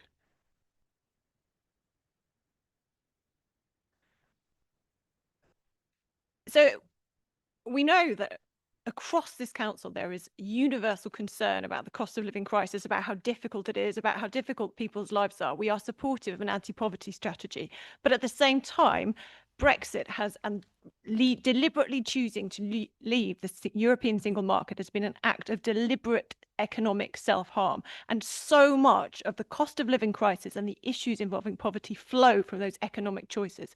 I'm going to talk about my business and the impact it's had on my business. It's very specific, but were you to talk to any business person, every single business has got its own specific set of issues which have flowed from Brexit.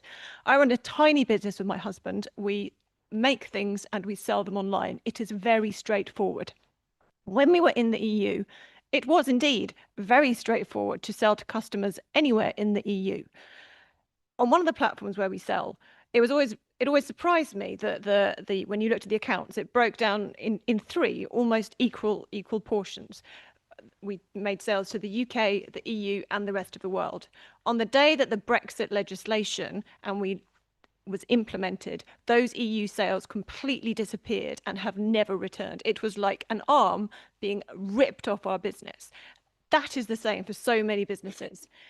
And what is more, it has been delivered in such a chaotic manner. This government have improved things slightly.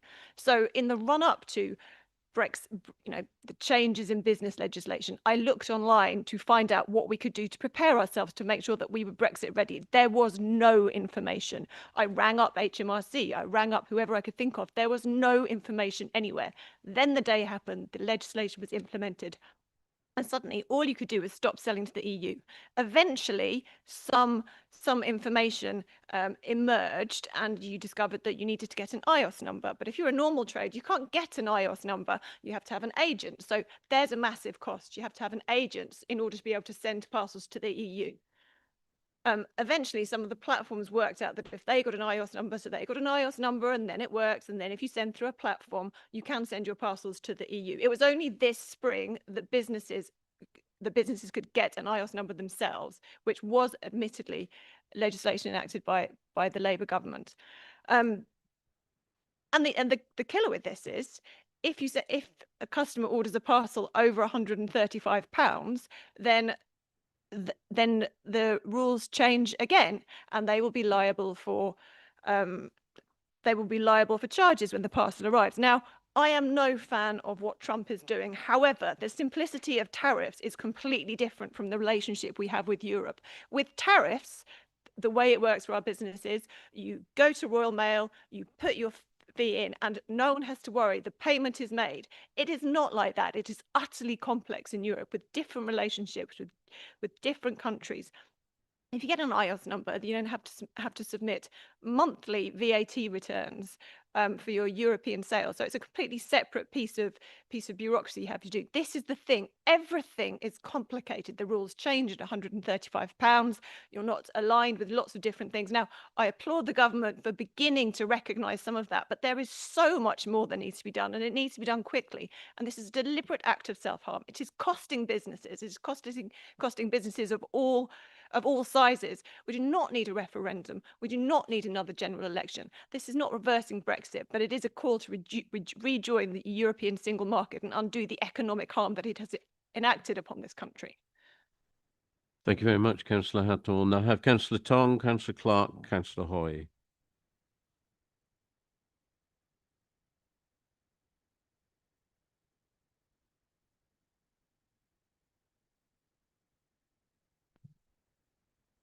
Thank you so much. I'll try and be very brief because this has been quite a long debate already, and I feel it's fragmented quite a lot from the original discussion point.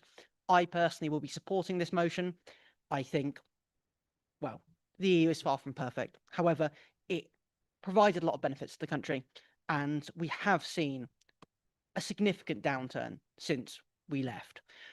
I will also address the point that I myself could not vote when the original referendum was held, as could many, many people across the country.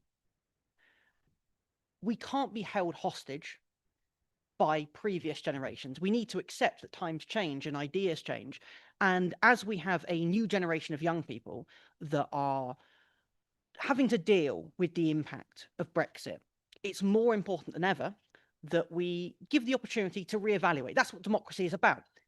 Every 5 years, we go back to the public again and ask for their views, because views change over time. It isn't anti-democratic to try and get more views or reassess. If anything, that's an important part of democracy. And I think we are currently seeing a large cultural shift in views around Brexit, both due to younger people reaching voting age, as well as to older people sadly passing away and not being around anymore. We really need to keep in mind that demographics change and not view that as a bad thing, not view that as something that should be fought against, because I think it's great that a referendum was held around a decade ago. I think it's great that we got people's views then, but we need to think about now. We can't be held hostage by the past. Thank you very much, Councillor Tong. So I have Councillor Clark, Councillor Hoy, Councillor Dupre. Thank you, Chair. So, as has been noted, and as Councillor Tong just noted, a number of us in this chamber, let alone in this county, did not get a say on Brexit. Now, I'm not saying that to say that when I was 13, I should have been able to vote on Brexit. We have a voting age, and this council agreed at the last council that it should be 16. But the point is that without my say, I got my European citizenship taken away, and with it, all number of opportunities, both financial and personal. Looking at the news today, some of the supposedly wonderful deals that we've had since, the US deal, the US today suspended the technology deal with the UK. Meanwhile, the BBC is getting sued by the US. So to say that outside of the EU we are ending up stronger, I don't think stacks up. But this motion is not about bringing us back into the EU. Indeed, the motion does not say that's what it's seeking to do. What it's trying to do is to bring us closer so that we can improve our economic prospects for the people in this county and in this country.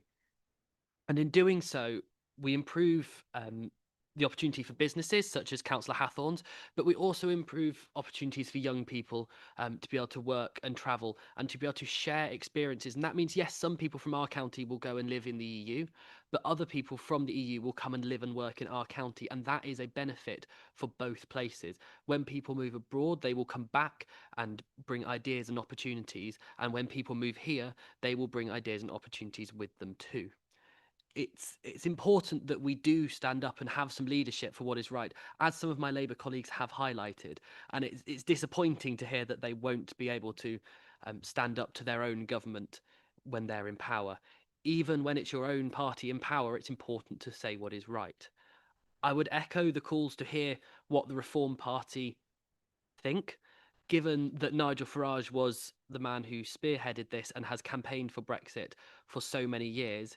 He now doesn't want to talk about it. Perhaps his councillors here in this chamber will have the courage to tell us their views. But I think what's most important about this motion is that we come back to how we are trying to help this county. And in this motion, we are trying to support the businesses and people of this county. And that is why I will support it. Thank you very much. We have Councillor Hoy, Councillor Dupre, and my final speaker, Councillor Sanderson.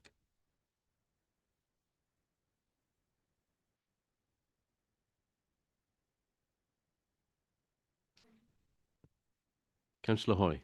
Thank you. You said me, but then you looked over there, and I hadn't joined the Lib Dems last time I checked, so I certainly don't intend to. So thank you. So I agreed with an awful lot of what Councillor Black said. Actually, there was a great deal in what he said that I agree with. There's one thing that I didn't agree with, though, which is that nobody has changed their minds, because actually I have changed my mind. If there was an EU referendum again today, I would absolutely change how I voted, and let me tell you why. So when it came to the EU referendum, I thought really, really long and hard about it, because in my area, it felt like every single person I spoke to was voting Leave. My friends were voting Leave, and my family were all voting Leave. And given that roughly 70% plus of my residents that I represent were voting Leave, being their representative of them, I should vote Leave too. But I thought about it, and it wasn't a vote for residents, actually. This was my personal vote, how I personally felt, and a personal decision about the future. And I have to be honest, it did actually feel like the biggest vote I have ever taken. And at the time, it felt like the biggest vote I would ever take. So I really did give it an awful lot of consideration. Now, we've heard a lot about scaremongering, and I do feel like the Remain side were definitely scaremongering too. Now, I'd been through a school system that had told me how wonderful the EU was, how much money and benefits it allegedly brought. And I felt it so personally as well. I had many friends from Lithuania, from Bulgaria, from Latvia, and they were being told by the media and the Remain campaign that they would be sent home. And that genuinely worried me. I was really scared about it. I thought, how can my friends and their children be sent home when they have done nothing but work hard and bring great things to the local community? So we talk about scaremongering, but the Remain campaign absolutely scaremongered too. They did genuinely scare me. So I went into that booth that day and I voted Remain against what I felt was every single friend, family member and colleague that I knew. It was not an easy thing to do, but I genuinely felt that was the right thing to do. And the next morning when the result came in and everyone I knew was celebrating, I was still worried. I was nervous. I was thinking, how can I encourage my friends to research how to get citizenship? What's going to happen to them? But then what? Nothing happened to them. Nothing changed. They're all still here. They didn't get sent home. Nothing happened to their children. Their children are still attending the local schools. Nothing changed. And all the scaremongering had been just that. It had just been a lie. I'd been lied to. I'd had people instill fear into me. So if I could have a chance to vote again, I would change my mind and I would vote to leave. I should have voted Leave back then. It was a mistake not to, and I regret it because I was brought into it by fear. And my biggest frustration, I think, with the whole EU idea and hearing discussions in this chamber is it's really similar to the thing about the Cambridgeshire music and culture. It always feels so elitist because we've got these left-wing parties telling us how they care about poverty, but do they?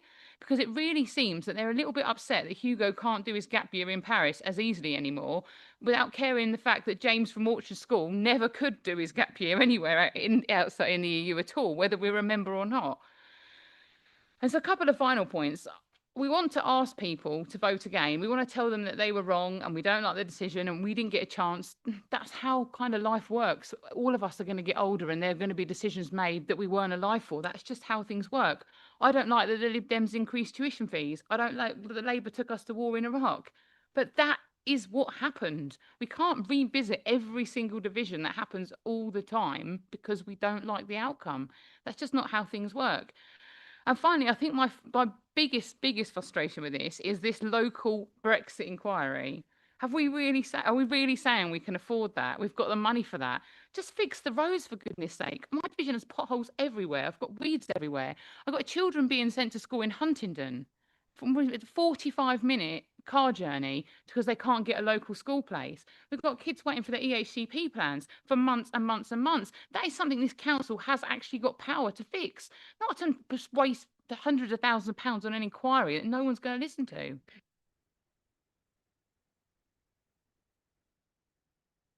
you, Councillor Hoyt, and I'm very sorry to distract you. I was distracted. I thought I had an extra speaker. Councillor Dupre, and then final speaker, Councillor Sanderson. Thank you, Chair.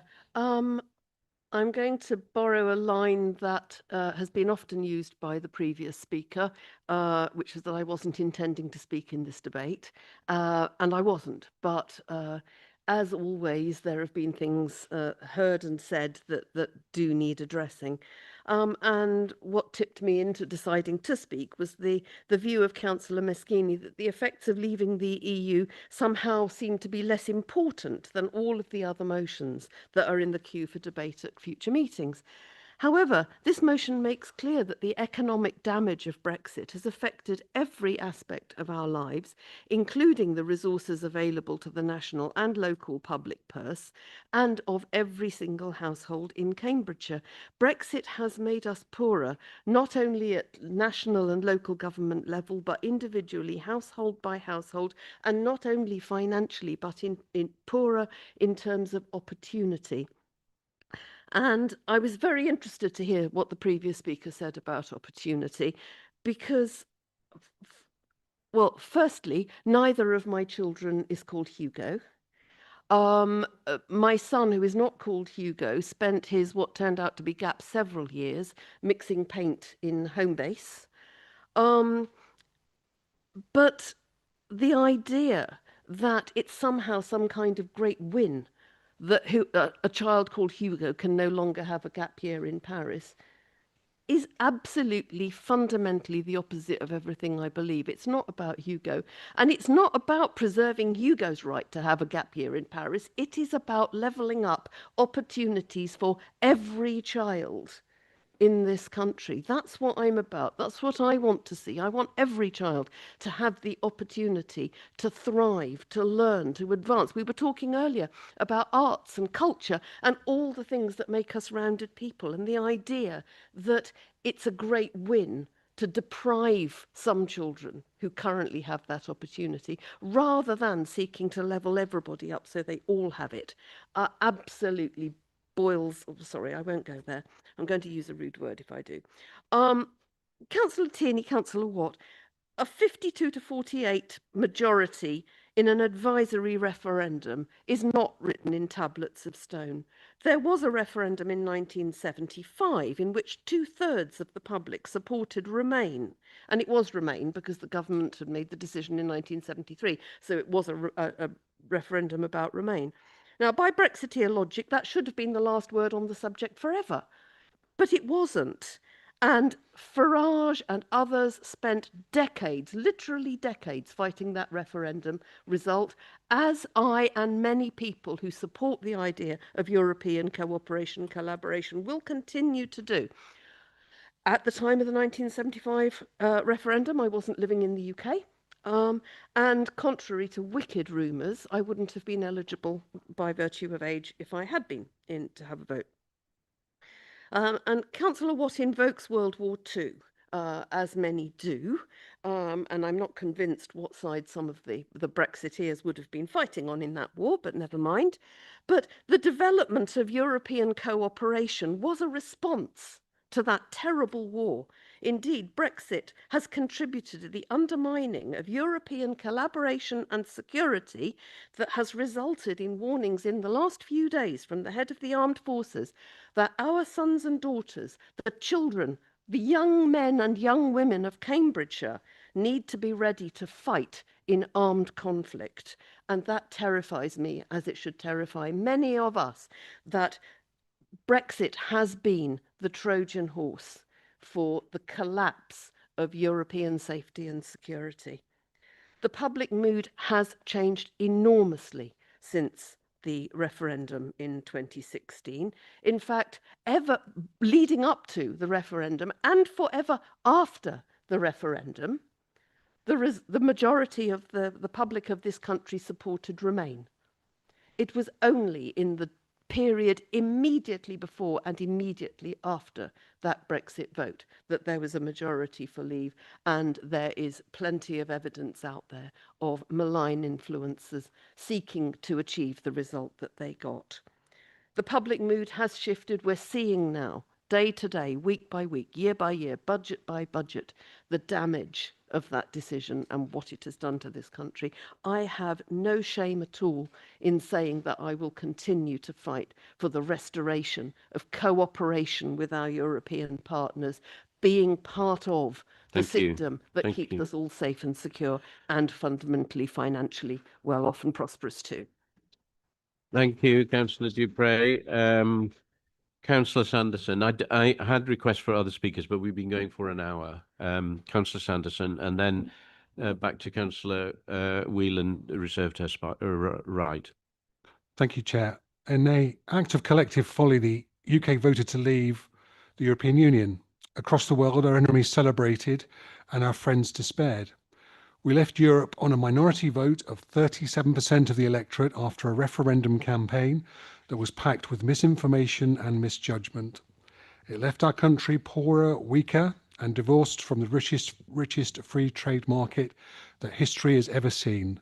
National interest was brushed aside by false hopes and promises.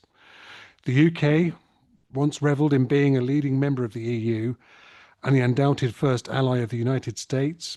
Today we know we are neither, and so does the world. Not my words, words that I think some Huntingdonshire Conservatives may actually agree with, because they came from somebody who they think very highly of, so highly that in fact Councillor Martin wants to make him is it a Freeman of Huntingdonshire, which you're planning to do in a few months. Sir John Major, those exact words from the 20th of November. Now, Councillor Black said that the sky hasn't fallen in since we left the EU. It's cost us 4% of our GDP. It's the reason why the people that he fights for in this chamber are so much poorer, and so is everybody else. We heard some mention of sovereignty, not much, but we get a lot of that word, which I think is somewhat confusing, because the EU, of course, still makes decisions that affect the UK, but of course we have no MEPs anymore. We have no seat at the Council of Ministers. We have no EU Commissioner. So if you're talking about sovereignty and democracy, the UK now is entirely left out of that decision-making process. We, of course, have a chamber at Westminster full of entirely unelected people. And if people remember that bus during the Brexit campaign that said, you know, we can send all this, is it £400 million a day to the NHS? Has that happened? No, of course it hasn't. In fact, it's going the other way, that it's costing the UK in the region of that figure. So, Chair, I have no hesitation in supporting this motion. Thank you. Okay, thank you very much. So, Councillor Whelan, you reserve your right to speak. Thank you, Chair. It's been an interesting debate, although pretty much with unsurprising comments. This is a serious evidence-based motion about the real economic, social and workforce pressures facing Cambridgeshire today. It's not about refighting a referendum at all, but about recognising reality, learning from experience and acting in the best interest of our residents, our business and our public services. I drafted this motion not because of some kind of national policy. I drafted this motion for exactly the reasons why Councillor Hathorn spoke. This is about people I know, a sweet supplier who no longer is in business because the barriers to trade prevented them from being able to import goods into this country. It is about the fact that we can no longer sell easily to our European neighbours without reams and reams of red tape which I assume the parties opposite believe is the right way to treat our businesses. In fact, it's so complicated that I discovered someone had actually sent something to a European country. I've now got to try and retrieve that and unpick all of the problems that they have actually created by doing that, something that they regularly did 10 years ago. National policy? No. You know, and everyone has been talking about referendums, about rejoining the EU, about votes on the EU. This is not about rejoining the EU. There is not one mention of rejoining the EU in this motion. It talks entirely about the single market. It talks about the fact that what we need is to restore frictionless trade for our exporters. You know, we need to open the door to the research opportunities that have been lost. We need to open the door for the talent to come in here that we haven't got, that will actually help us build those multi-billion-dollar companies that we seem to want. That is what it's about. This is, you know, about supporting our residents. Thank you, Chair. Thank you. Councillor Asif, I think it's your turn to sum up. It is. This is almost an impossible task to sum up an hour's debate in 5 minutes on a very complex issue. And it's not going to be possible for me to name check everybody and reference all their comments. But I'm actually going to start with Councillor Watt, who tells us about the war and his experiences there. I am the first generation that has never had to put on an army uniform, never had to face a gun, hold a gun, or have a gun pointed at me. For somebody else's ideology, for somebody else's trying to get terrain or increase their economic benefits. That, to me, is priceless. And I believe that has come about and is possible because up until now, we've had cooperation right throughout Europe. NATO may have had an impact on that as well, but European cooperation has been fundamental to that process. So we're all just as patriotic, but as my colleague, Councillor Whelan, has said, this is not about trying to persuade anybody to rejoin the EU, to do anything that would change very much other than our relationship and our business relationships, our trading relationships.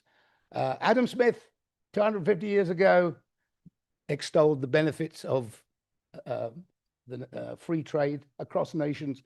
And we, to 250 years of economists and businessmen and politicians have agreed that that is the best way to increase the wealth of nations. I do not see why joining or re-establishing a single market with our European friends, neighbours would change anything. It doesn't affect sovereignty. It doesn't affect anything else. I'm sorry that this motion is not one of Councillor Tierney's favourite motions, but I remind him that it is just simply about identifying the damage that has been caused and using that information to try and improve our economic wealth and performance, which clearly has declined over these last 6 years. He says that people wouldn't have changed their mind. I think they would have done. In fact, recent polling shows that 72% of the electorate recognise that a mistake has been made, and they have indeed buyer's remorse. Councillor Hoy says that she has changed her mind. She's one of them. She actually doesn't give us any reason why she does. She doesn't give us you did not give us a reason. Oh, sorry, through your chair, does not give us a reason why you changed your mind. This Councillor Boulat says that this is a symbolic gesture and that has no practical import. Well, I think it does. We're asking for further information so that we can change our economic policies, and fostering links is the start of that process. I turn to Councillor Black, who made a very funny comment. He's quite right. The world is not waiting for Cambridgeshire Council to put this motion through, but we have to start somewhere. And if he feels that the cause of our economic problems is the policies of the Tory government, I don't see why he does not want to support us, because it was the Tory government that brought us in to this and gave us this false prospectus and took us into the situation we're in now. Councillor Malinowski points out the generation that has been affected, and Councillor Haythorne has told us about specific cases of small businesses affected by the being out of the single market and having all the consequences of that. How much longer have I got? Not very much longer. So I'm going to wind up. There is much more to say, but I do say that this is a first step towards establishing improving and establishing that relationship with Europe. I think if we do this well and set the example, perhaps for other counties, and recognised by the national government what we're proposing to do, I think it is a first step that could help improve our economy. And that's what this is about. Thank you. Thank you very much, Councillor Seif. So I think I detect that there isn't a consensus. And therefore, I would like Democratic Services to please start the vote on the motion. Thank you. Members in favour of the motion, please press the button underneath the word yes. Members against the motion, please press the button underneath the word no. Members wishing to abstain, please press the button underneath the word abstain. Chair, I'm now closing the vote.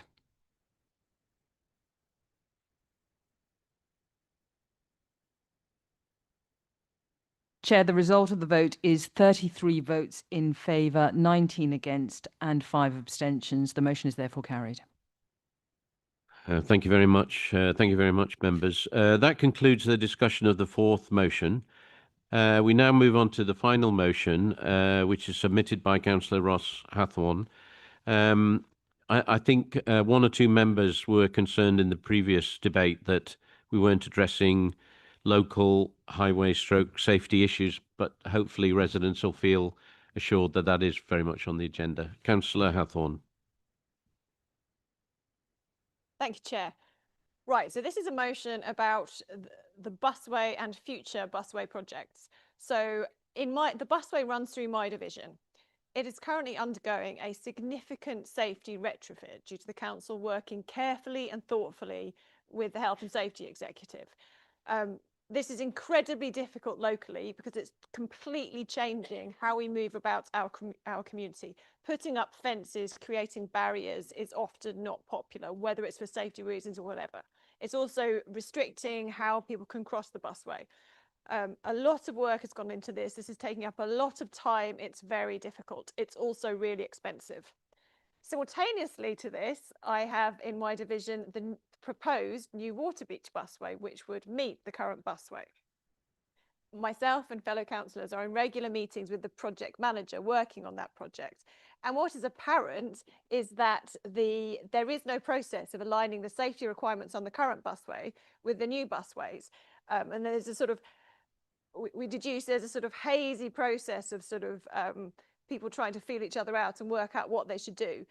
This motion proposes that a policy is brought to the Highways and Transport Committee which aligns the safety measures on the current busway with the design of the new busways, and that process can be agile and responsive. So if new safety guidance is given to the busway, it can be applied to the new busways before they're accepted by the County Council, thereby making sure they're safe, fit for purpose, will not cause unnecessary problems being retrofitted, and also will safeguard the finances of this or whatever future council takes over the busway.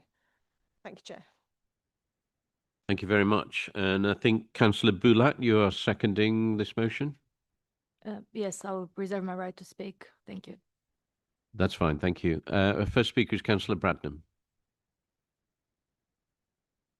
Thank you. Like others, I hadn't planned to speak on this, but the new one of the new busways goes through my division as well, and I absolutely applaud Councillor Hathorn's wish to do this work in such a way that it is incorporated as the developing plans evolve, rather than trying to resolve issues of safety after the event. I know Councillor Hathorn and I have both been very much involved with the various project managers, trying to make sure that all of the things that have been recognised as necessary and important for our existing busway might sensibly be incorporated on any subsequent busways. So I thoroughly support this motion. Thank you, Chair. Thank you. Do I have other speakers? Councillor Rees. Thanks very much, Chair. So as I read this motion, I really think, yeah, this is about improving safety. And as we know, there's been some lethal accidents on the busway. So I want to, I really respect and honour that intention to improve safety. So thank you to Councillor Hathorn for bringing this. I do, however, have to present my own experience, largely through conversations with residents on the doorstep, that there is widespread feeling in my division in Newnham where people do not feel that these busways are actually prioritising the safety in all sorts of other ways. So I don't think this motion goes far enough. So I just wanted to share some of these other senses of safety that I would like to be considered very carefully. So first, environmental vandalism. The green belt areas that are going to be turned from prime green belt into just no longer green belt at all, we're losing all of that. And this, just adding a few barriers, I don't think solves that problem. So the flooding risk, there's a lot of people who just can't comprehend the idea of building all these developments straight onto a floodplain and the flooding risk that comes with that. So I've tried to figure out from officers what are the flooding risk prevention measures, and unfortunately my questions, I couldn't find out the answer. No one seems to know exactly what flooding is being made.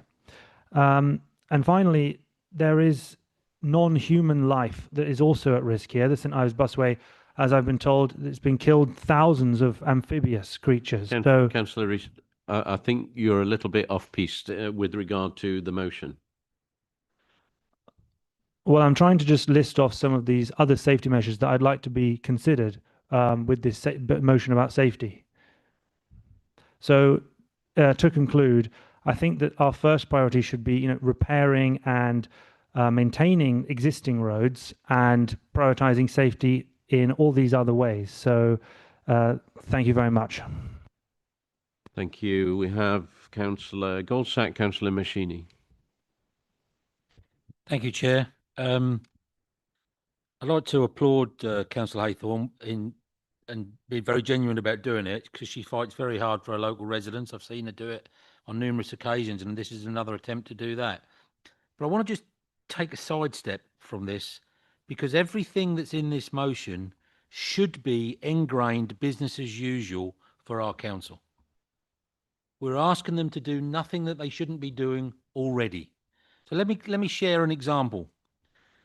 At the last H&T meeting, we had a debate and we had a good paper on the safety installations that were going on the new busway. Oh, sorry, the refurbishment to the busway as is with the new safety things.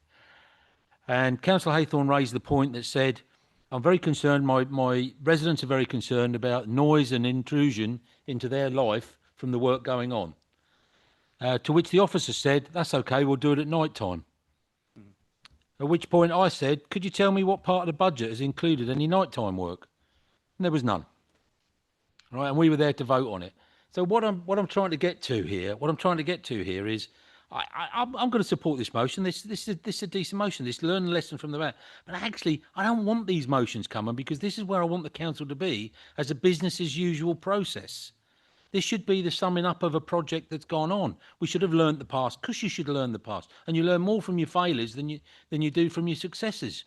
We should have a wrap-up session. Those learnings should become ingrained into business as usual for the next time we do this project. So thank you for the motion, Councillor Haythorne. I will be supporting it. It's a shame that it's needed. Thank you. Very much, Councillor Machini. Thank you, Chair. Very, very quickly, two tiny points. Number one, I'm very, very happy with this motion. Very, very happy to vote for it.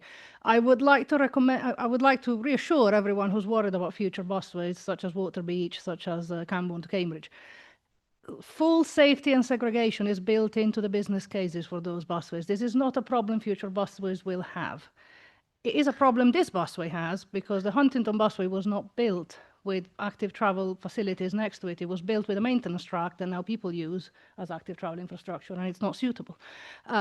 Also, to reassure Councillor Rees, the full Green Book business cases we did for the busways that were approved while I was chair of GCP do have flood mitigation risks as part of it. So if you need help finding that part of the business case, I'm very happy to help you.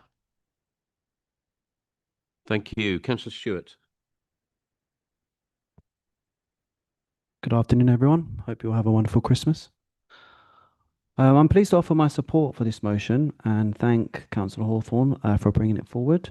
I welcome the recognition and motion of the need to learn lessons from existing busway and ensuring the safety first principles. From the perspective of the Gamlingane division, this motion also presents an important opportunity to think more broadly about equitable access and connectivity across the rural areas. Gamlingane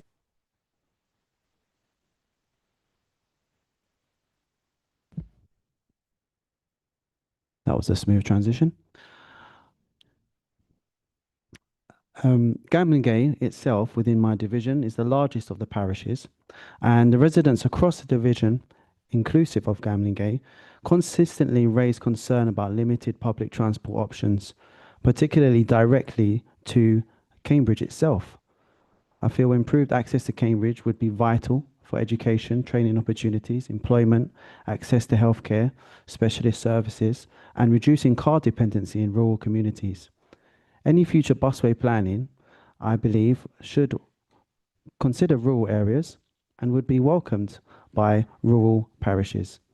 I'd also finally like to raise a related concern that has been shared by many parish councils within my division of the issues of graffiti and vandalism on the busway infrastructure. While the busway is widely valued, experiences of graffiti, particularly in more rural areas, is not being supervised. I raise this not as a criticism, but as a constructive point. Design, lighting, surveillance, maintenance, and rapid response should be considered alongside safety and engineering. Overall, I strongly support this motion's intent. Thank you. Thanks a lot. Do I have any other speakers before I go to the Councillor Bulat? You reserve your right. Thank you, Chair. And first of all, congratulations to Councillor Hawthorne and well done on bringing a motion that's highly relevant, not only to both our divisions, but to many more divisions in this county. And I think it's really worth speaking about this in full council because it affects so many local areas. And it's something that we should always speak about, putting safety first in any new infrastructure that we might have. I just want to address a couple of points. One is on buses.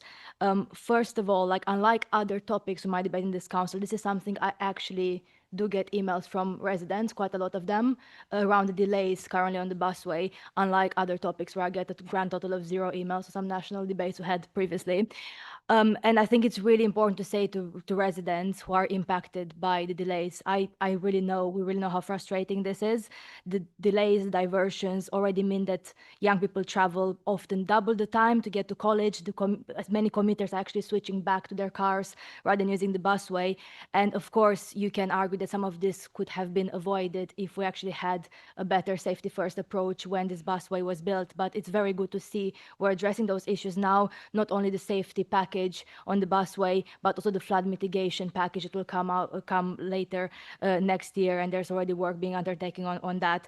But it is a concern around how some of those bus services are affected. And I really hope that the decline in passenger numbers on busways, services A, B, and especially Tiger One, which is already subsidized, will not be used as a justification to further cut bus services after the independent review into franchising and so on, because this is obviously not the fault of the people who use those busways and would use it in the future if the service resumes to normal.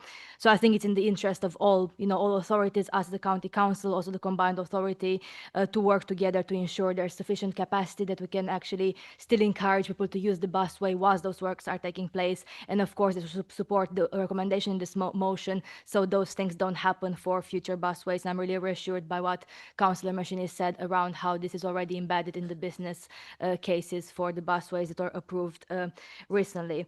So yeah, I'm very happy to support this motion. Thank you everyone for your contributions, and congratulations to Councillor Hathorn and all her work on behalf of our residents on this issue. Thank you. Councillor Hathorn, would you like to sum up? Thank you very much. So there is more separation on the new busways, and that is great, but there is still an ongoing sort of conversation, debate about fencing, and that is what this motion seeks to bring a policy in place to stop an ongoing kind of never-ending kind of sort of back and forth dialogue about. In terms of flooding, I strongly recommend, if you have proposed new busway in your division, that you work with what we do is the councillors who are affected, both county and district councillors, by the proposed new Waterbeach busway. We've set up regular meetings with the project manager, and I thoroughly recommend anyone who has got, and we do this sort of once every 2 months, and it is really helpful because as local members, we've actually been able to spot things and connect people, which in a way that officers, sometimes miss things because they're looking at it from a very specific perspective. So we raised concerns about flooding. We've been able to set up meetings which connect district council officers and IDB, the IDB with the busway, and we've managed to actually get some changes to the busway proposals, which have really reassured us. So I think there is a really active and positive role that all members can achieve, and you can do something really effective by actually setting up those meetings, talking, sharing your knowledge, working with officers, and making sure the projects are as good as they can possibly be. As a point of personal information, at the recent Highways and Transport Committee, I did not ask for night works. I've never done that, and I didn't complain about any of the works. I was very appreciative of it. I just wanted it to happen as quickly and as efficiently as possible. I did not ask for extra work that was more expensive. And I absolutely think it's necessary for as much rural connectivity as possible across the county. And what we have seen on the St Ives busway, and this will be replicated, is that both St Ives and Northstowe are really helpful transport hubs. And if you can get yourself there, you can get yourself onto a really good bus service. So the the strategic impact of the busways is really important. But fundamentally, this is a motion proposed about safety, and I hope members will support it here today. Thank you. If I read the room, there wasn't maybe complete consensus on this. So therefore, I think we do need to move to a vote. So Democratic Services, could we move to the vote, please?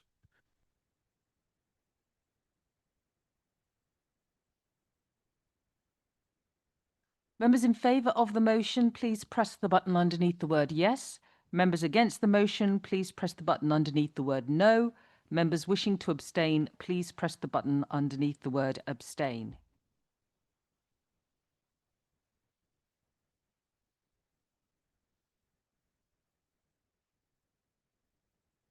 Chair, I'm now closing the vote.